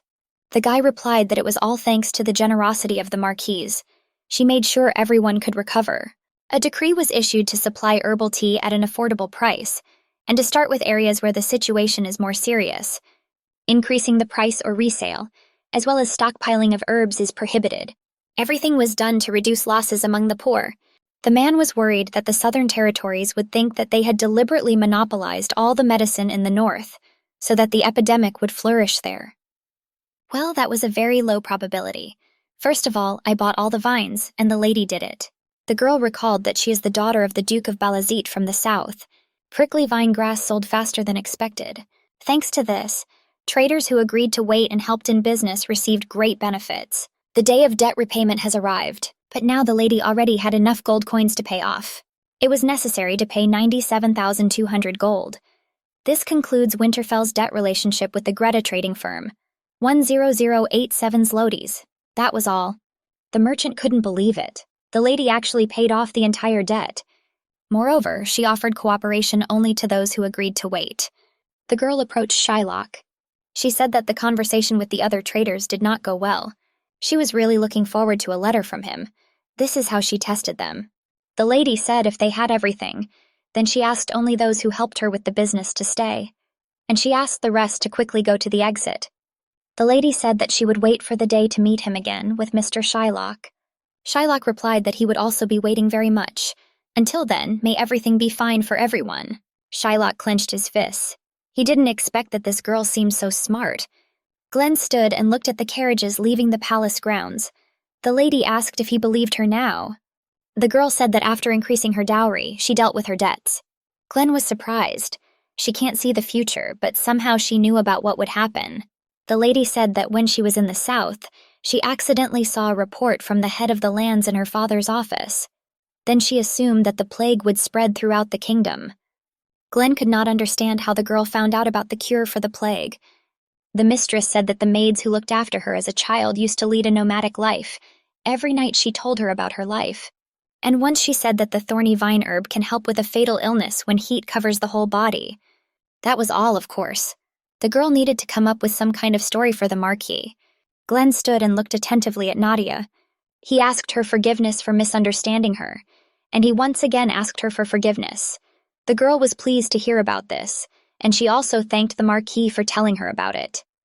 When she said that she would pay off her debts after she earned money, the Marquis thought that she was lying because she was the daughter of the Duke of Balasith. Glenn can't understand why she's helping him. After all, if her father finds out about this, he will not like it very much. The girl was stunned. How he listened to her all this time. She said it several times. That she loves him very much. Doesn't he remember what she told him? The Marquis grabbed his head. Was she really talking about love again? The Marquis agreed. Whatever the reason, it paid off Winterfell's debts, which means the Marquis was ready to fulfill any request of his mistress. The girl did not expect that he himself would offer this to her. I would really like to tell the Marquis what's on her mind. She had one single request. She wanted the Marquis to hug her once. Glenn was stunned. He looked at his wife in confusion. Nadia was stunned. Was her request too difficult for him? Blan said the request wasn't too difficult for him, but he assumed that the Marquis had a different desire. For example, so that he punishes the maids who constantly gossip about her. Or the girl could ask for all the money she spent to be returned over time. She told Nadia that if she had used such techniques, she would never have become a member of the Winterfell family. At this moment, Glenn came closer to the girl. The girl, without waiting for a hug, hugged Glenn tightly. She asked if it would be better for him to fulfill this request. He looked the girl straight in the eyes. This he could do. At this moment, he hugged Nadia tightly. He smelled the scent of soap or perfume. He gently hugged the girl around the waist, and with his other hand he pressed her head to him. A very sweet and pleasant aroma emanated from her. Someone knocked on the door. Marquis. The Marquis turned their attention away from each other and looked at the door. They shouted from behind the door that the ladies needed to go to a business meeting. This was a relief for the Marquise. She was worried about how they could stop hugging. She looked into the Marquise's eyes and said that she was very sorry, but she had to go. Glenn looked straight into the girl's eyes and allowed her to leave. The girl turned around and called out to Glenn. She thanked him for keeping her promise. The girl wondered if he began to trust her now. Glenn watched his wife leave once. Nadia entered the office and asked how things were going. The subject said that thanks to the double accounting that she taught them, everything goes smoothly. The subjects were surprised and heard about this for the first time. They divided income and expenses into 2 parts, and now it is easier to track the movement of money. They asked the lady who came up with this method. Nadia said that she is not that smart. She learned this from a man who came from afar. This man was simply incredible. He knew a lot of things. His name was Lord Che-Ho. Janya asked him what his country was like. Lord said that in the world he lived in, women and men could receive the same education. This was commonplace. Marquise initially thought that the ENT specialist was joking. Can women and men study equally? But Lord confirmed that it was true. Moreover, women used their knowledge to open their own businesses. They were looking for a business they wanted to do. The girl was surprised. She also wanted to live like this. She also wanted to start her own business. At that moment, the Lord covered her hand with his hand. The Lord said that the girl is very smart. He was very sorry that she had lived her whole life in her father's shadow. The Lord wanted her to have a chance to explore all her talents. Every time they met, he told her something new. Thanks to him, the girl learned to think more broadly. This helped her when she went back in time and started making plans. Despite this, he abandoned it to climb to a higher place. The subjects warned the lady that she had better be careful with Shylock. He was very cunning and greedy, so it was a mistake to believe that he would give up so easily. Nadia asked not to worry about this at all. Everyone knew who her father hated most. My father hated most those who did not pay taxes on time. My father gave orders to immediately begin a tax audit against traders in the north. It was necessary to find everything that was on them. Duke Balasith slammed his fist on the table. when he allowed his daughter to use the dowry for her deep business. He could not even imagine that she would succeed so much. The Duke could not believe that something was wrong here. How could this be a mere coincidence? Has Nadia really betrayed her? But this was impossible. How could she find out about something that was unknown even to her father? How could she come up with such a plan? She was just lucky this time. In any case, nothing lasted forever. Time will pass and their budget will again be at the bottom. At this time, thanks to the money earned, an opportunity arose to make repairs to the palace. Everything sparkled and glittered. There were no more places left in the palace that needed to be renovated. The butler stood and could not hold back his tears. After all this was thanks to the mistress's business. She not only paid off the debt, but also solved the repair problems. The lady was glad that their mansion had only become brighter. Now we could rest a little. The girl decided to go to her office. It was hard for her for a while, but having done what she owed, she felt much better. The lady told the butler that she had something for him, and the girl handed the butler a special award for the best butler. It was a bag of gold coins. After all, the butler put a lot of effort into building a household that did not exist. The lady asked to save this money for the future. After all this time their lands existed only thanks to hard work with onions. Their efforts should be adequately rewarded. The lady understood that the butler was uncomfortable in front of his subordinates because of problems with his salary. Now he will be able to maintain his authority and pay their salaries. The butler was surprised. He remembered how he worked. Everything was falling apart. The annual wave of monsters. The lack of harvest led to constant problems with food. The butler begged the workers to wait a little longer. Well, problems began in the mansion due to increasing debts. The butler could not believe that everything was resolved so easily, and he fell on his knees before the lady. He said that the lady is a miracle sent to him by the ancestors of the family. He promised to honor and take care of her all his life. The girl did not expect such behavior from the butler. She didn't think he would be so faithful to her. The butler began to decide everything around him. They asked him to stop crying. Nadia knew that she had to continue like this to complete her plan. The lady looked out the window and saw a horseman with a red flag. She asked Fabian what this meant. Fabian replied that this was the speaker. And if the flag is red, then the message is urgent. The girl looked carefully at Fabian. She began to guess what urgent news the speaker brought. The girl didn't understand. Why does Fabian remain calm since this is an urgent message? She asked if he had any idea what happened. Fabian replied that a red flag at this time meant there was a high probability that Count Alteo had crossed the border. County Alteo is located south of Winterfell. It is not part of the Northern Commonwealth or its father's alliance. It is a third force. Relations between neighboring territories may be poor. But there is one thing, but... At that moment the girl thought. She looked at Fabian and the butler. They stood and whispered to each other. Judging by their reaction, they are clearly hiding something. The lady stood and looked at them carefully. Is it really at this time? Do they really do this every year? Judging by the expressions on their faces, one could assume that Nadia had hit the nail on the head. There are no resources or money in Winterfell. So their neighbors are also crazy because they don't answer. Nadia came to Glenn.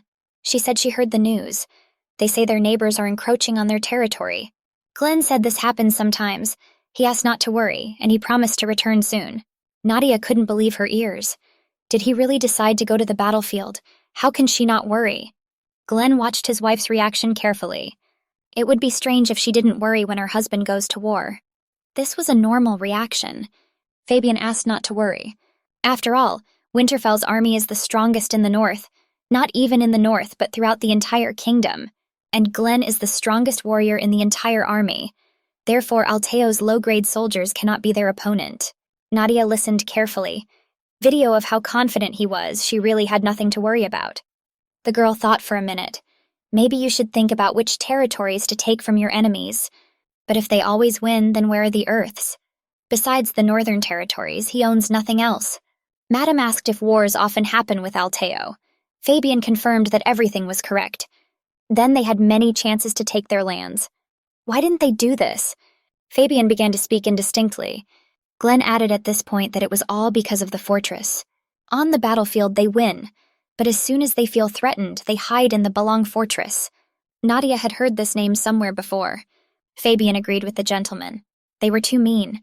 He didn't want to admit it, but Balong fortress is called a heavenly gift. When they hide there, the wars can't do anything about it. They don't come out. Therefore, the only way out is to give up and return. Alteo soldiers are mercenaries. However, they cannot turn a blind eye to the fact that they are detaining their citizens who should be farming. Nadia remembered that this fortress was famous for being located next to a rich source of iron ore. If this is true, then using a certain method they can capture her without any problems. Moreover, they will be able to take the ore sources for themselves, and not far from that place, they will find the dragon Rio. In the past, the appearance of a dragon was a disaster, but this time everything will be different. There is a fortune of treasures there. Moreover, the owner is already dead. Nadia couldn't just watch what was happening. Glenn himself gave her a reason, and now she can't sit still. At this time, someone knocked on the door. The door opened, and a man looked in. He turned to the gentleman and said that it was time to go. Glenn stood up and said okay. He approached his wife and said that he would be back soon. He was very confident. He spoke as if he was going to have fun and not to war. Glenn was an unusual man. The lady apologized. I called my husband. She asked him to be careful and come back quickly. Glenn looked at his wife silently. He went further. Nadia followed him with her gaze. The man who came to call Glenn on his way. I paid attention to the relationship between Glenn and his wife. They weren't that bad. Glenn couldn't believe whether he really imagined it, but the young man replied that anyone from the outside would have said the same thing. Glenn silently looked at his interlocutor. The young man asked not to trust her. He understood everything, that a beautiful, fragile girl says nice words to him. It would be strange if he didn't start to feel something for her. But it was important not to believe her and not give her your heart. After all, Glenn himself should know the reason well. Glenn knew the reason perfectly well, but she has paid off their debts and he cannot be rude to her at all. In fact, Glenn didn't trust her. The interlocutor said that if this is so, then he should not worry too much. A few days later at the Winterfell camp, near the table is his assistant. Everything went as they expected. They locked themselves in the fortress. Was it really necessary to recall the army at this moment? Glenn looked at the map and thought. The young man said that if you don't want to, you can try to take the fortress. After all, the enemy army has suffered and they will need time to replenish their numbers. Glenn really wanted this too. However, but he did not want to risk the lives of the soldiers in battle, because there is a high probability of failure. The young man asked what the master wanted then. About time someone knocked on the door. It was impossible to enter this room. It was noisy outside, and the young man went to check what was there. Glenn said that he wanted to clear his head, so he would go and check everything. He put everyone in a difficult position. The young man asked Glenn to wait a little.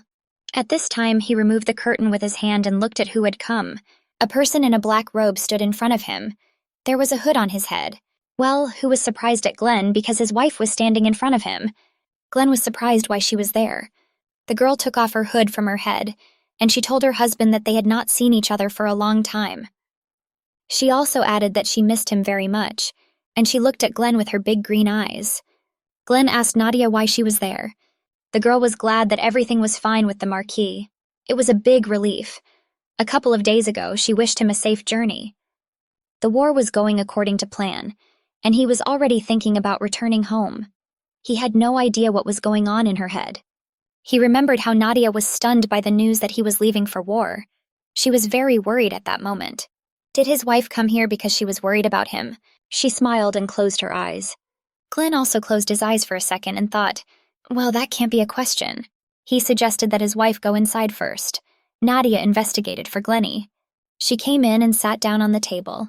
There was a large map with marks on the table. There was still a candlestick and wine glasses on the table. Nadia raised her glass and was ready to start her conversation. She announced that she had written a military request. Glenn was surprised to hear this news. What did she say? The girl continued her speech. She said that she had found a way to take over Balong Fortress, but no one seemed to believe her. Glenn was somewhat upset, as he suspected she did not come here because she was worried about him. He's having fun thinking that he thought of such a thing. He asked if she knew what a military request in wartime meant. The penalty for making a false report is the death penalty. The other day, she said that she knows all this. She told the truth, so she has nothing to worry about. One of Glenn's assistants said, looking at her confidence, it seems that this method will bring them victory. And he offered to see how good her plan was. The girl thanked Lord Giscard. She rose from her chair, put her hands on the table, and began her story. She pointed to the map. Here it was necessary to build a mountain in the west, and here in the north, we need to dig a cave. The mountain will be a kind of trap, so it does not need to be built to the end. The most important thing is the cave. It is necessary to place a lot of gunpowder and oil underground and set everything on fire. When the cave collapses, the fortress will fall with it. And then they will be able to capture enemies together. In a situation where we don't know how to take a cave fortress, this is a good option. Glenn was surprised. They didn't even think about it. But there were a lot of granite rocks in the area. They have already checked the area. Nadia said that there is no need to worry about it.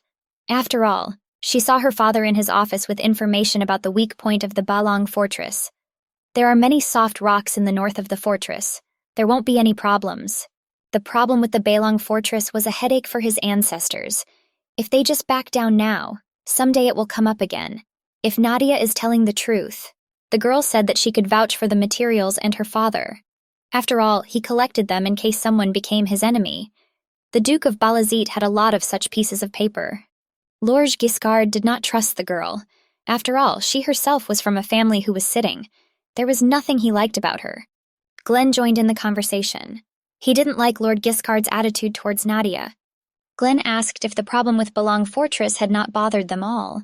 If the girl told the truth, this is their chance. Send people north.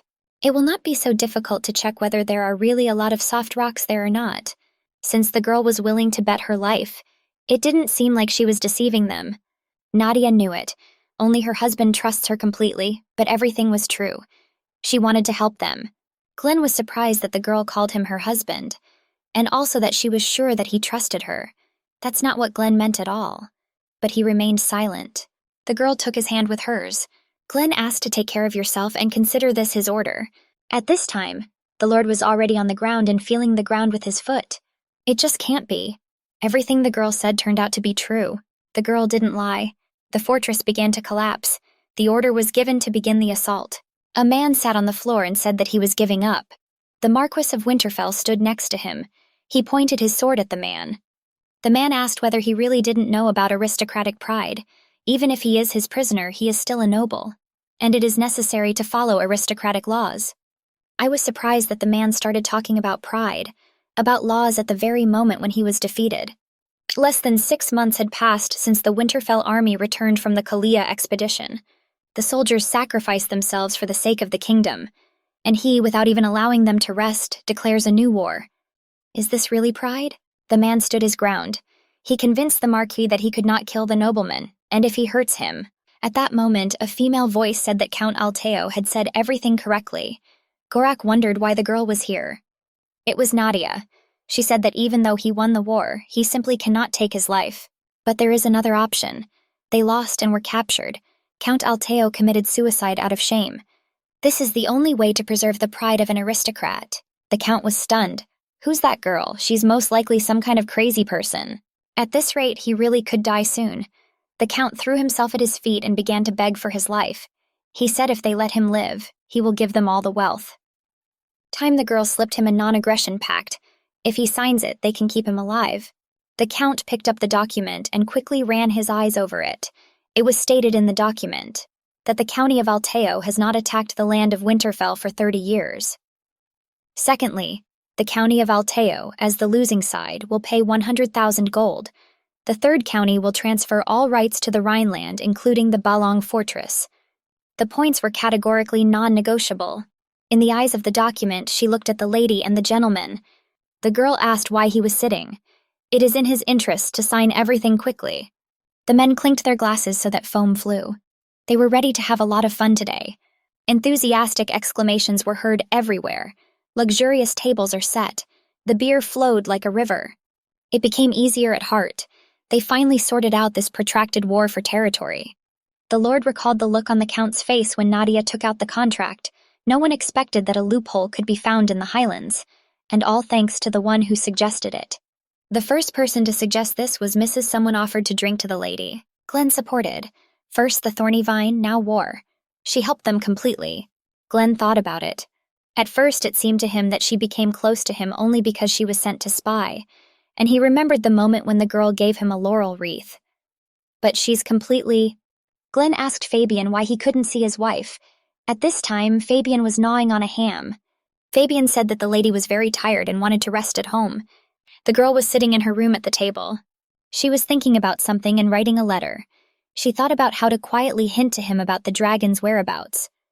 The first option is to say that I found it by accident when I was passing by, located deep in the mountains, and this would not be the best option. The second option is to say that an ancestor came to her in a dream and told her about it. The girl was surprised. The second option sounded quite impressive. At this time, someone knocked on the door. The girl warned everyone that she was resting.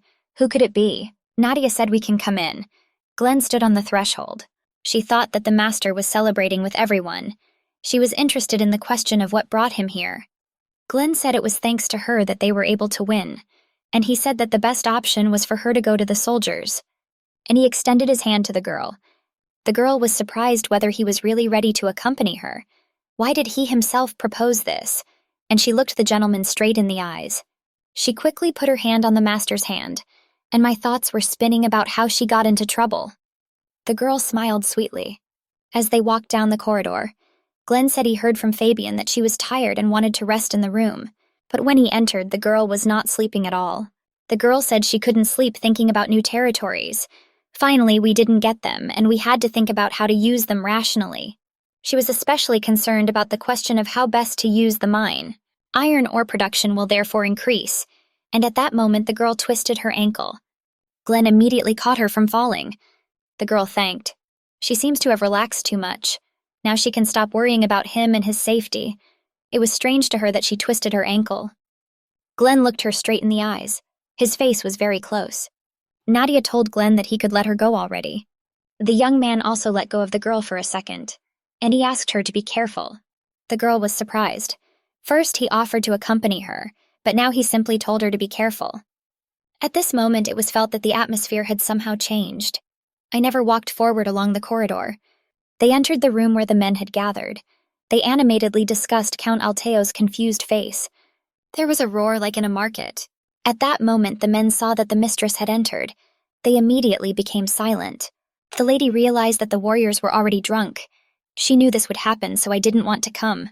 They seemed overjoyed at the end of the long war. They were understandable. They celebrated their victory. At this moment, one of the men, clenching his fists, turned to the lady. It was Lord Giscard. He wanted to say something to the lady. Nadia thought it would be just in time. After all, she wanted to point out something. Therefore, she looked carefully at the Lord and was ready to listen to him. At that moment, the Lord fell to his knees. He began to ask the girl for forgiveness, because he doubted her. Nadia looked at the Lord in surprise. She didn't expect this at all. She asked the Lord to stand up. She understood perfectly why he didn't trust her, because she was from a Balazite family. But now she is the wife of the Marquis, and her reputation is his reputation, and his behavior towards her. This is tantamount to damaging the reputation of their leader, whom they all serve. Glenn explained that Lord acted this way out of deep family loyalty. He will be careful that this doesn't happen again. I didn't want to assert my authority only at the expense of others.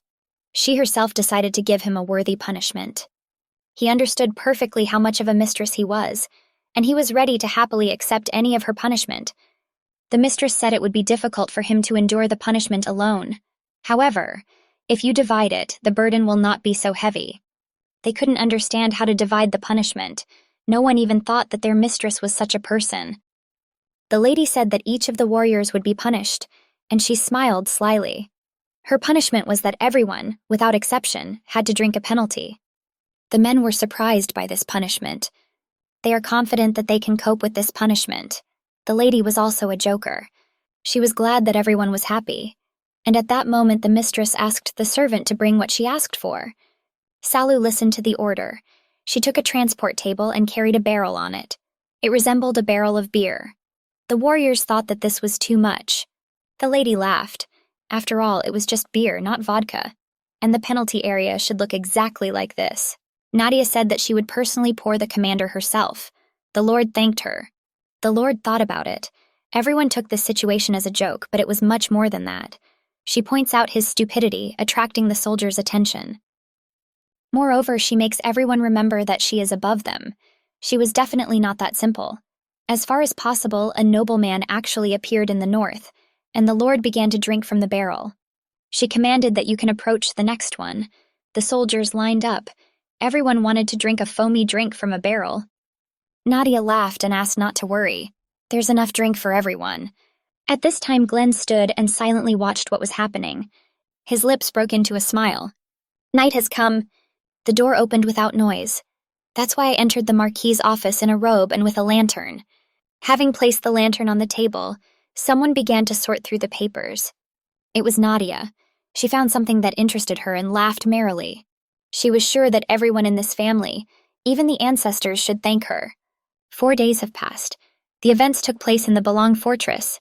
Nadia stood and could not contain her surprise. The document talked about the Ario dragon. She read the document while the Duke's soldiers listened attentively.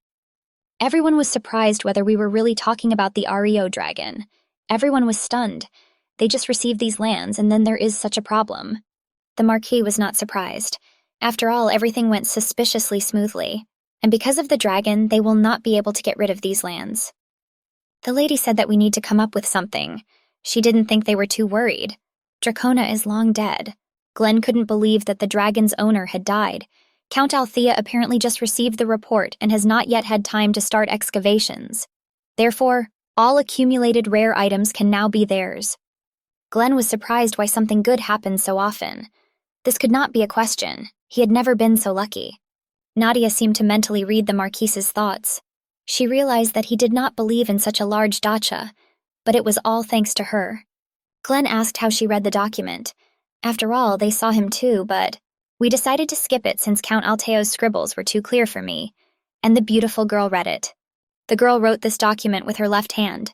Was he really that incomprehensible? That's why for 4 days no one said a word about him. They just couldn't read it. Nadia said that her father's kidneys are similar. She's been used to this since childhood. The canon asked that a search party be sent as soon as possible. It would be better to find out the extent of what is happening before returning to Winterfell.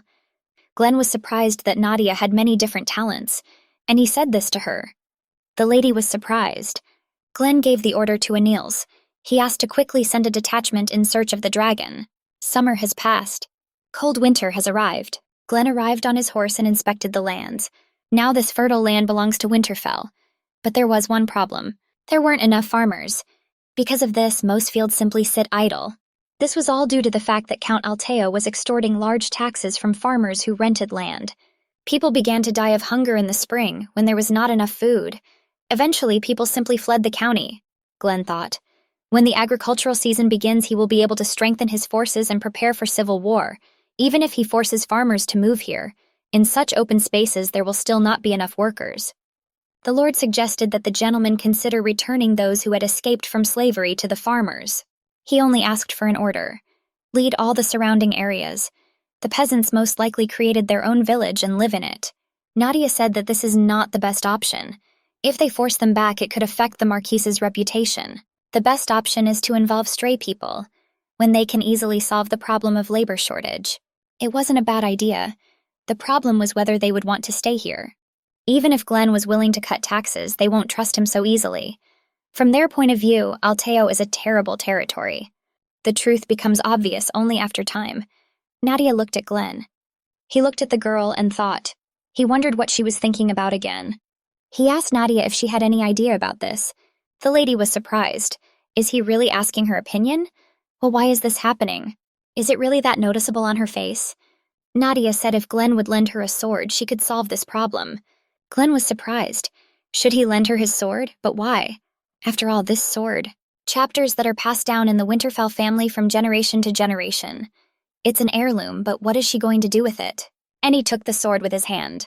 Nadia thanked her husband and extended her hand. But he walked around her and approached Fabian. He handed the sword to him. The lady was surprised. She looked questioningly at her husband. Glenn said it was too heavy, and it will be difficult for her to carry it. Fabian will become her arms and legs, so the girl will only have to order him. Nadia said that she is not as weak as she seems at first glance. Well, then it seemed easier to Glenn than he thought. The girl did not understand what he meant by the word then. Is he really talking about that day? When she twisted her ankle and Glenn held her back. Everything was as she thought. Something has changed for Glenn. The men were sitting and discussing something. One asked the other if he had heard that story. His interlocutor did not understand what story he was talking about. The man was surprised because all over the village they were talking about it, but he still didn't know. This story was about Peter and 10 gold bars. When a new owner appeared in Alteo County, the one who pulls out the head sword will receive 10 gold bars. The new head hung an interesting sign next to the fortress gate. All the people wanted to get the gold, but no one could get the sword of the head. This was a test from the head. That sword was not easy. This is the sword of the head himself. He checks whether the new residents dare to touch his sword. As soon as someone touches him, the death penalty will immediately await him. And then one day, one young man decided to try to pull out the sword of the head. It was a brave young man. He did it. Everyone was happy that the man who pulled out the head sword finally appeared. At this moment, the new head himself appeared. The villagers were terrified. They were very worried about the brave young man. The head asked the one who pulled out the head sword to kneel down. The young man knelt down. The head told the young man to accept the reward. He gave him 10 gold bars. The young man's name was Peter. He was the only one who believed in the promise of the head and was not rewarded for it. It was an incredible event. The new head was different from Count Alteo. He is not one to speak ambiguously. This story spread to other villages, and the Balong fortress was again filled with peasants. At that moment, a young man stood up and asked for a drink. After all, the new head promised to greatly reduce taxes so they can heal this year. The peasants shouted enthusiastic hooray and drank beer. At that moment, the lady was writing something on a piece of paper. The soldiers, one after another, approached Nadia and told her about their assignments. The head of the peasants on his knees asks to return. It was necessary to repair broken weapons. I sat at the table and completely agreed. She was ready to consider every request, and that's why it seemed strange to many. She was so energetic, as if she was offended by her past life. Glenn didn't understand why she was sparing no effort in dealing with the affairs of Winterfell. She says it's because of her love for him. He watched the girl carefully. But if it's out of love for him, why then is she not at all interested in him? At this time, Fabian entered the office. He asked to listen to the lady and gentleman. In his hand, he was holding some kind of package. He said that they had finally found the diagram of Balong Fortress. The walls were very strong, and inside the structure it looked like there was a labyrinth. The previous owner was very careful. This must be how he protected himself from the invasion of strangers. Most likely by strangers she meant herself and Nadia. Balong Fortress has long been called the Iron Fortress. There were a lot of secret places inside. Perhaps one of them contains treasures hidden by Count Alteo. Everything had to be checked very carefully. Well, they had goals more important than treasures. After all, in the past, Alteo, together with the gnomes, sold other high-quality items. These materials included weapons and even household items. They would greatly help in the development of Winterfell.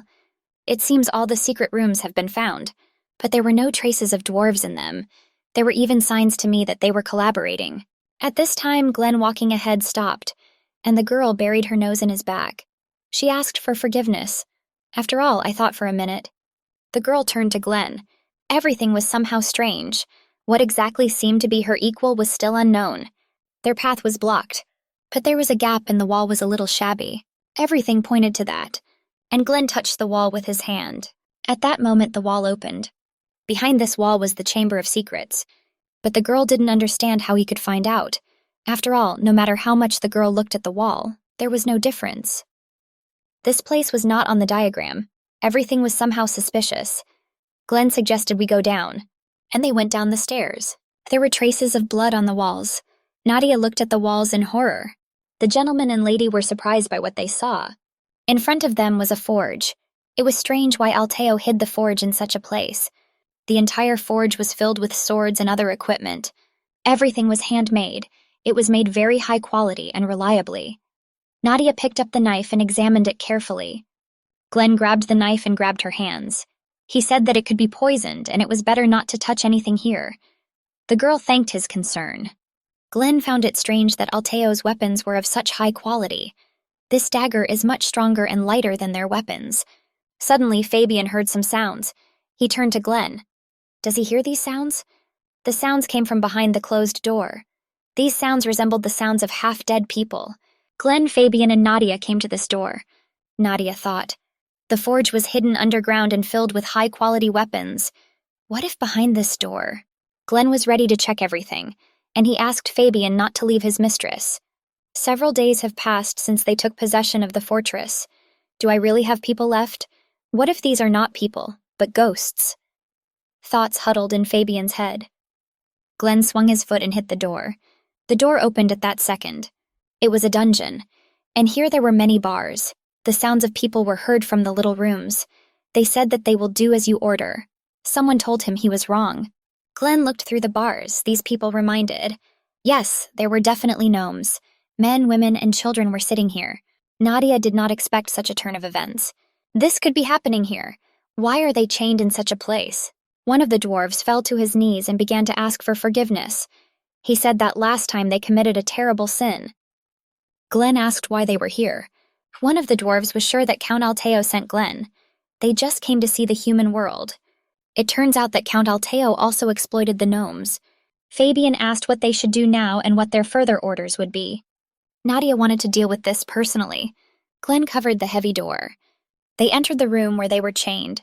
The dwarves were also surprised to see people. At this time, Glenn pulled out a sword from behind his shoulder.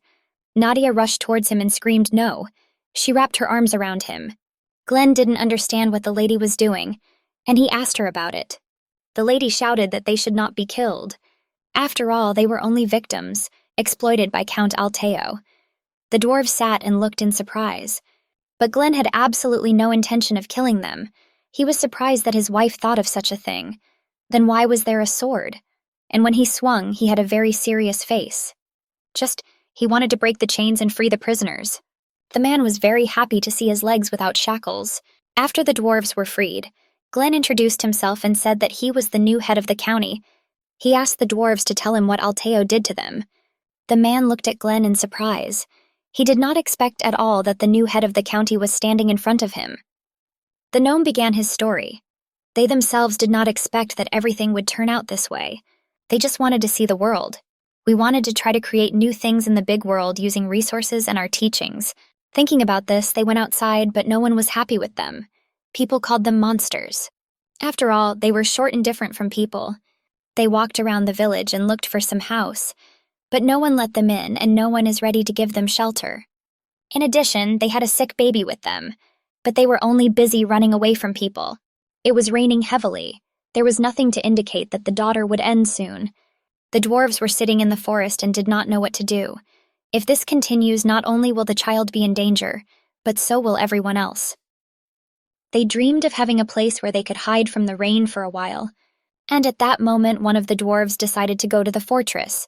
If there is a head living in this fortress, perhaps he will feel sorry for them.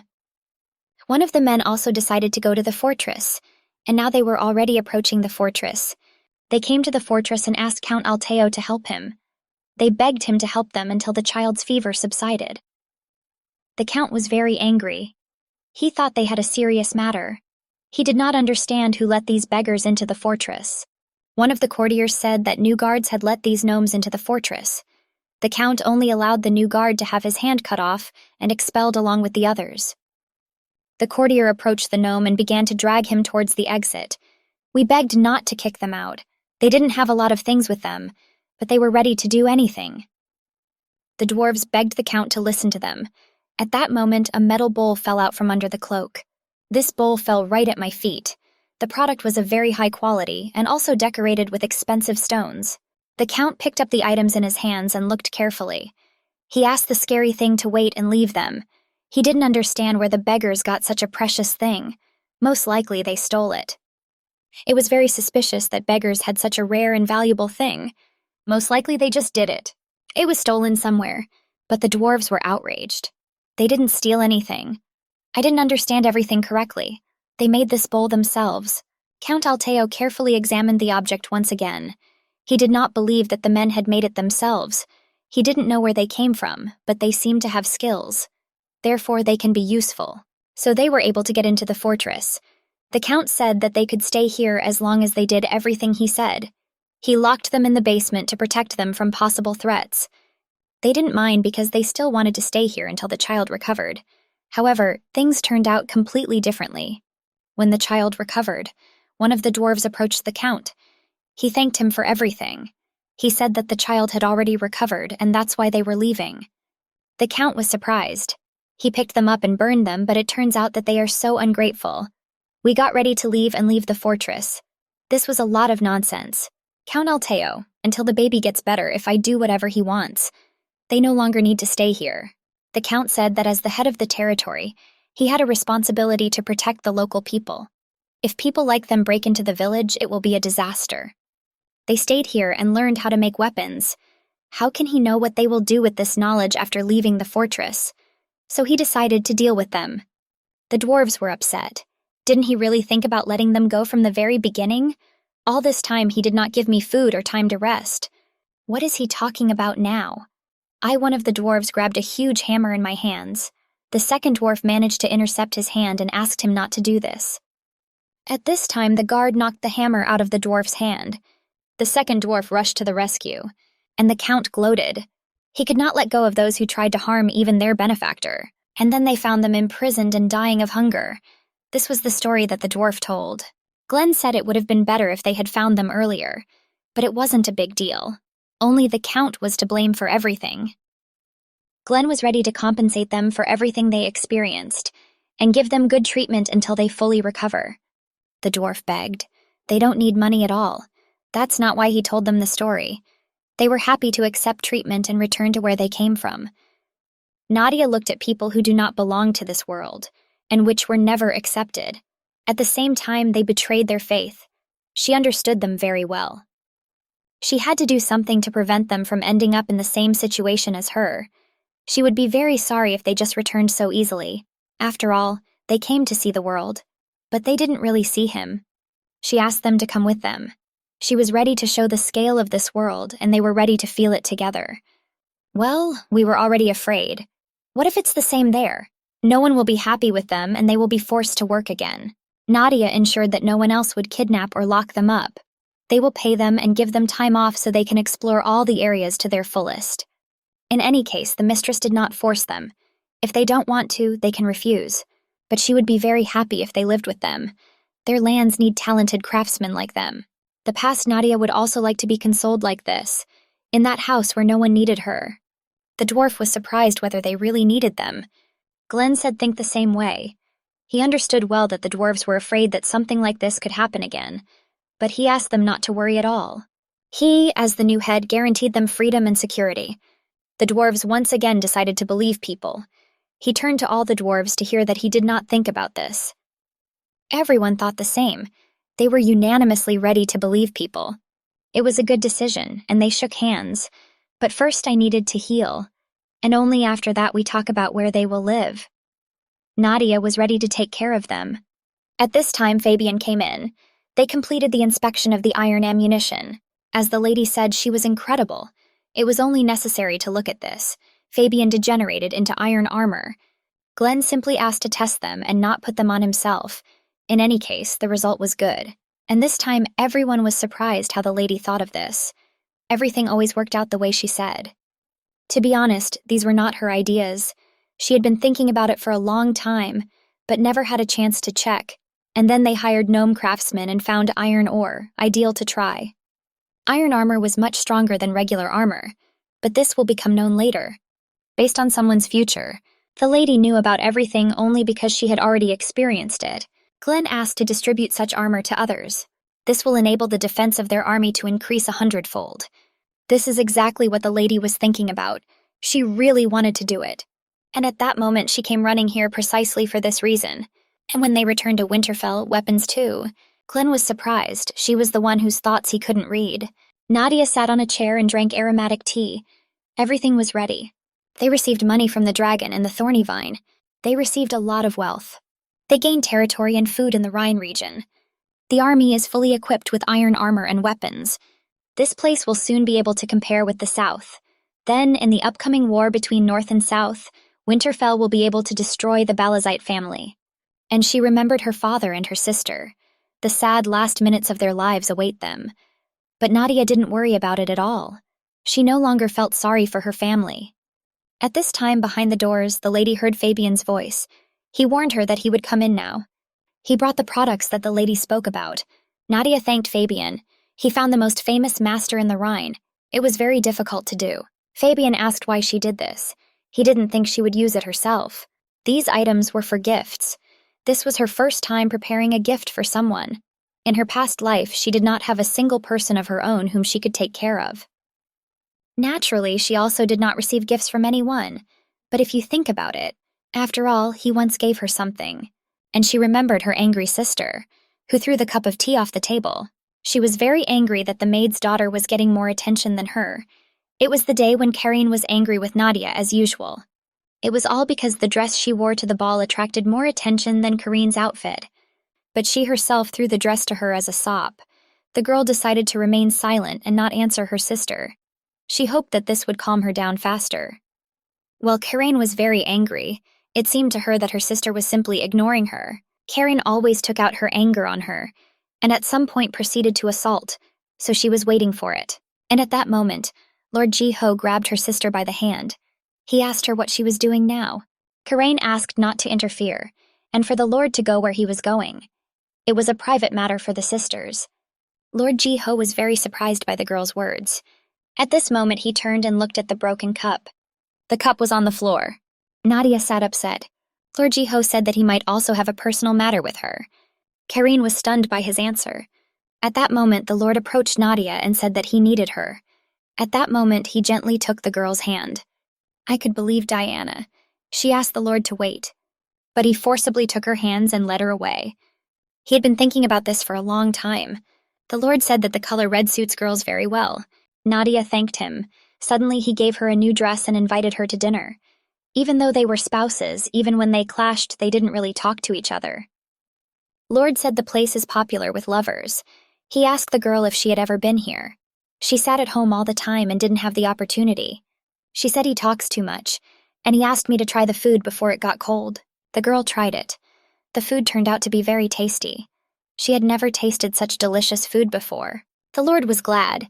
After all, in the TV series, they always said that the most important thing on a first date is food. Nadia was surprised. Why is he talking about a date in TV series? Lord Ji-ho also began to eat. After a while, he finished. He liked how well she eats. And the girl looked carefully at the Lord. The girl said that her fiancé is Lord Ji-ho. He probably doesn't know how to use cutlery because Nadia is on the same level as him.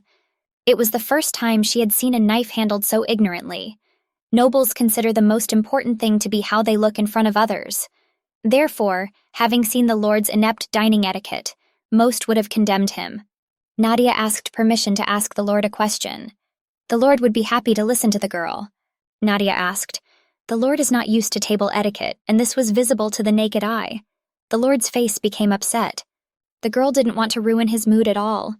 He just came from another world, so it seemed to her that this might be the case. The Lord said that everything is correct, and that's all true. No one looked after him in his house, so he ate as he pleased.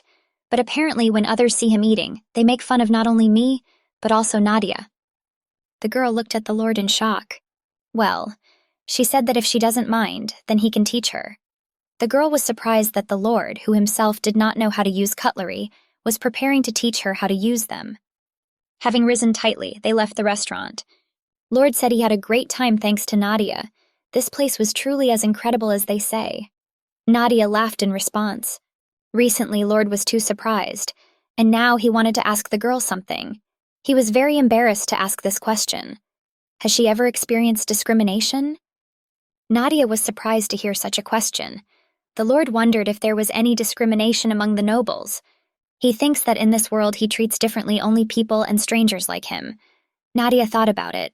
If you think about it, Lord was right. Despite the fact that he has outstanding abilities, he is ignored only because he is an outsider. They even forced our illegitimate daughters to marry her. She was born into this world, and although they don't love her, everyone knows whose blood flows in her.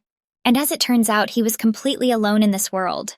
The girl thought it was very difficult for him. The Lord looked straight into her eyes in surprise. He said that this was true. He feels very lonely, and he took the girl by the hand. From the look in her eyes, he realized that she too was very hard and lonely in this world. He asked Nadia if she wanted to meet him again. He was ready to tell her how to read the stars. The girl was surprised whether there was a certain way for this. He said that if you look at the stars, you need to learn a lot. For example, the weather is the right time for farming and much more. The Lord asked Nadia if she could come to their meeting in the clothes that he gave her. The girl was amused by this, and she said that she would definitely do so. Nadia succumbed to useless memories. She needed to forget everything, no matter what happened before. In the end, he also betrayed her, just as much as she trusted him. He hurt her. It seemed to her that he was sitting and looking at the stars. At the same time, he sat and repeated her name. At this time, Nadia's father was indignant. He could not believe that the Marquis of Winterfell had captured the Belong fortress. He hit the table with his fist in anger. He could not understand what Alteo was doing, that the fortress was taken away from him. The guard said that Winterfell dug a tunnel under the fortress and blew it up. The father was surprised. How could he know the exact location of the soft rocks to destroy the walls? The Marquis could not know such secret information. After Nadia married the Marquis of Winterfell, luck constantly accompanied her. Is this really just a coincidence? Near the Balong fortress is the most fertile land of the Rhine, a place that can withstand the south. It remained untouched by Alteo, as she was periodically confronted by Winterfell and warriors. The father also remembered that there was no news from his daughter.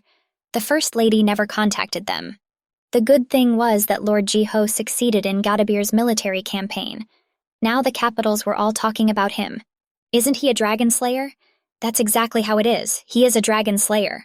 The only thing that made my father happy was that at least he was fulfilling his role. But Nadia's father had a bad feeling. He must find out everything for sure at any cost. He asked to bring him paper for writing. He should find out about the well-being of his daughter, whom he had not seen for a long time. The loaded wagons were heading towards Winterfell. At that moment, someone called the gentleman. The outskirts of Winterfell finally appeared. The village of Topu was on the outskirts of Winterfell, a village where poor people lived. Everyone vigorously welcomed the return of the master. The carts contained boxes of expensive fruits and vegetables. Women with children have never seen such a variety of fruits. The children who lived in this village asked their mothers. They didn't know what the fruit was, but it looked very colorful and tasty. One of the boys really wanted to try them. Nadia was riding in one of the carriages. She asked me to wait a little. The carriage stopped, and the guard helped the lady get out.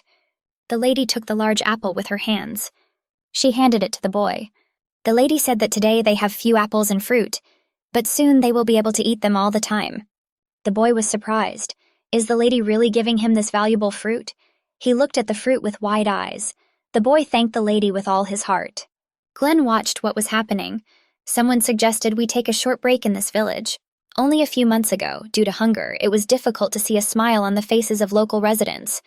But in a short time, the situation improved.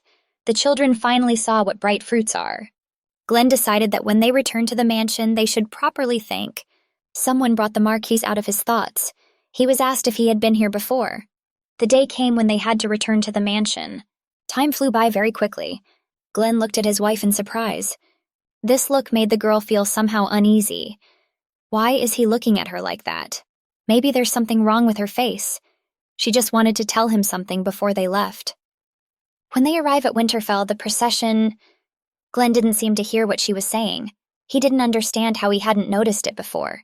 Nadia was very beautiful. She was completely different from her father. Of course, he didn't think that she wasn't being mean to herself, but... Nadia realized that he was not listening to her.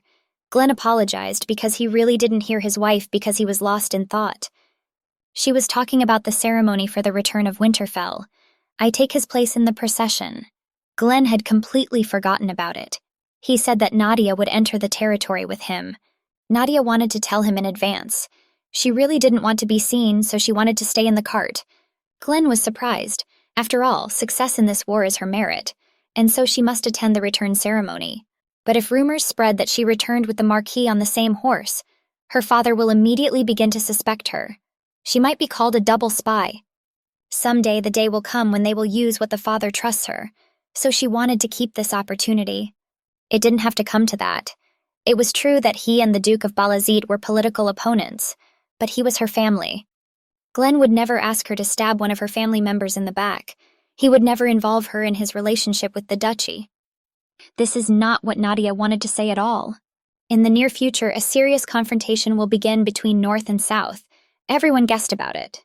If suddenly she has to choose between her husband and father, she said that she would choose him, her husband Glenn. The Marquis was a little surprised. Perhaps now she thinks so. But if she doesn't harm her family with her own hands, it will become a scar for life. In other words, he didn't want to drag Nadia into a war between them. Nadia thanked her for such words. Well, it wasn't at all difficult for her to help him. After all, she had liked him for a long time. She wanted to help the person she loved. He looked at the girl in confusion and surprise. Glenn was surprised. All Southern girls confess their feelings so easily. He understood her, but it was time to go, and he asked his wife to get into the cart. Nadia saw that he was embarrassed.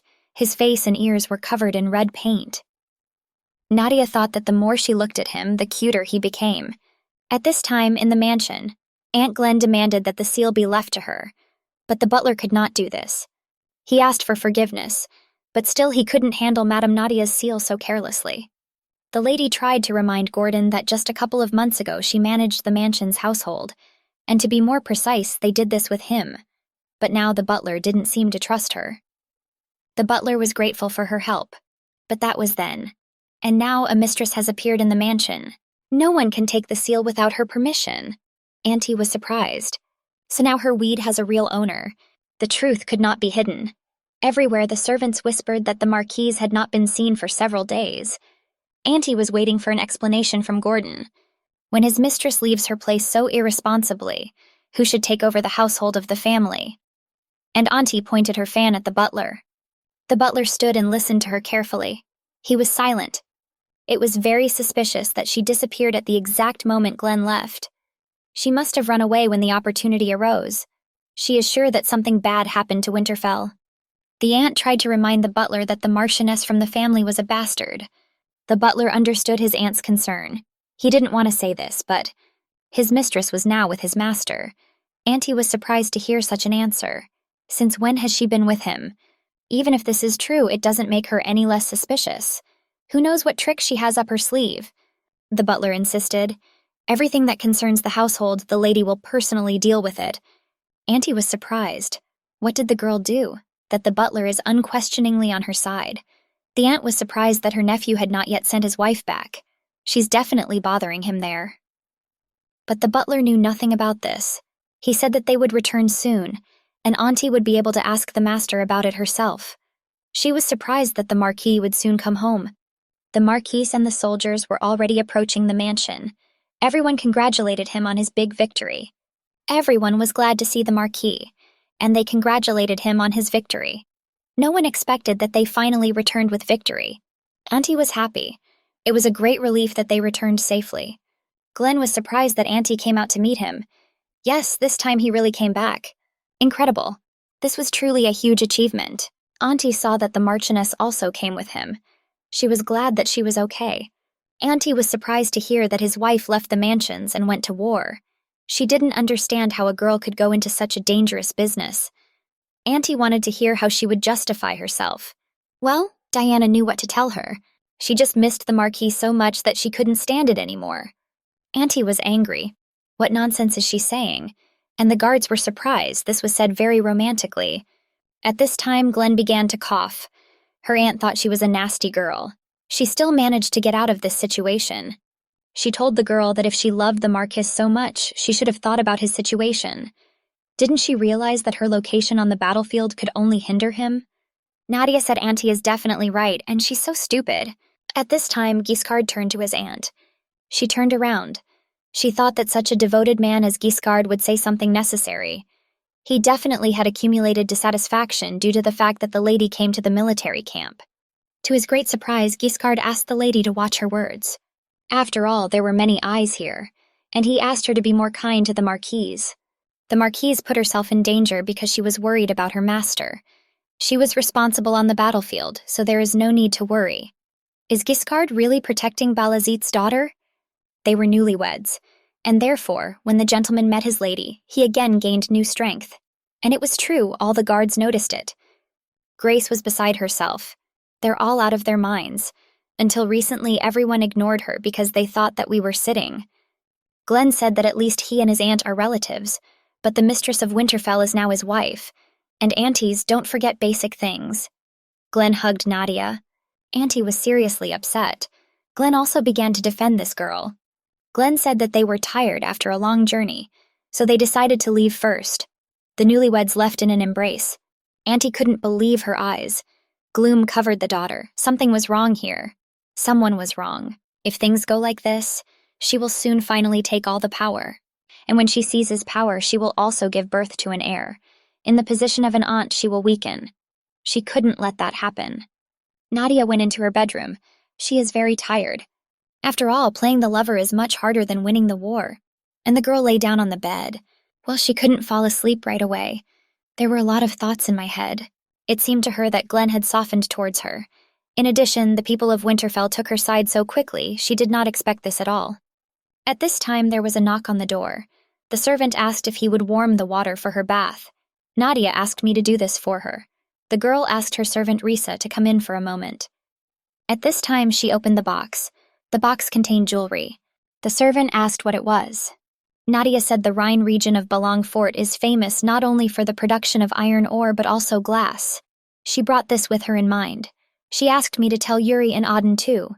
These were very valuable things for them. But the lady said that they are not as valuable.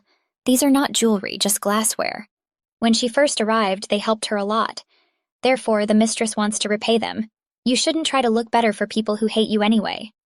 This time would be better spent caring for your people and your environment. I thanked the lady for such a gift. She brought brooches to the other servants. This was the first time they had met such a lady. She was very kind and caring, and according to the butler, she coped with her duties very well. However, the servants did not understand what was wrong with the master. He was completely uninterested in the lady. They used different rooms today. The mistress even went to the fortress to fetch him because of her melancholy. The lady was very beautiful and had a good character. Although the lady did not show it, her heart was heavy. Last time, when the gentleman refused to spend, she cried a lot. And then a plan matured in the servant's head. The lady came to take a bath. Rose petals floated in the bathtub. Nadia understood why it took so long to prepare the bath today. The servants paid more attention since she had been gone for a long time. After such procedures, everything remained as if it had disappeared. At this time, the door opened. The lady was taking a bath at this time. She thought that the servants had already come to serve. But what was her surprise?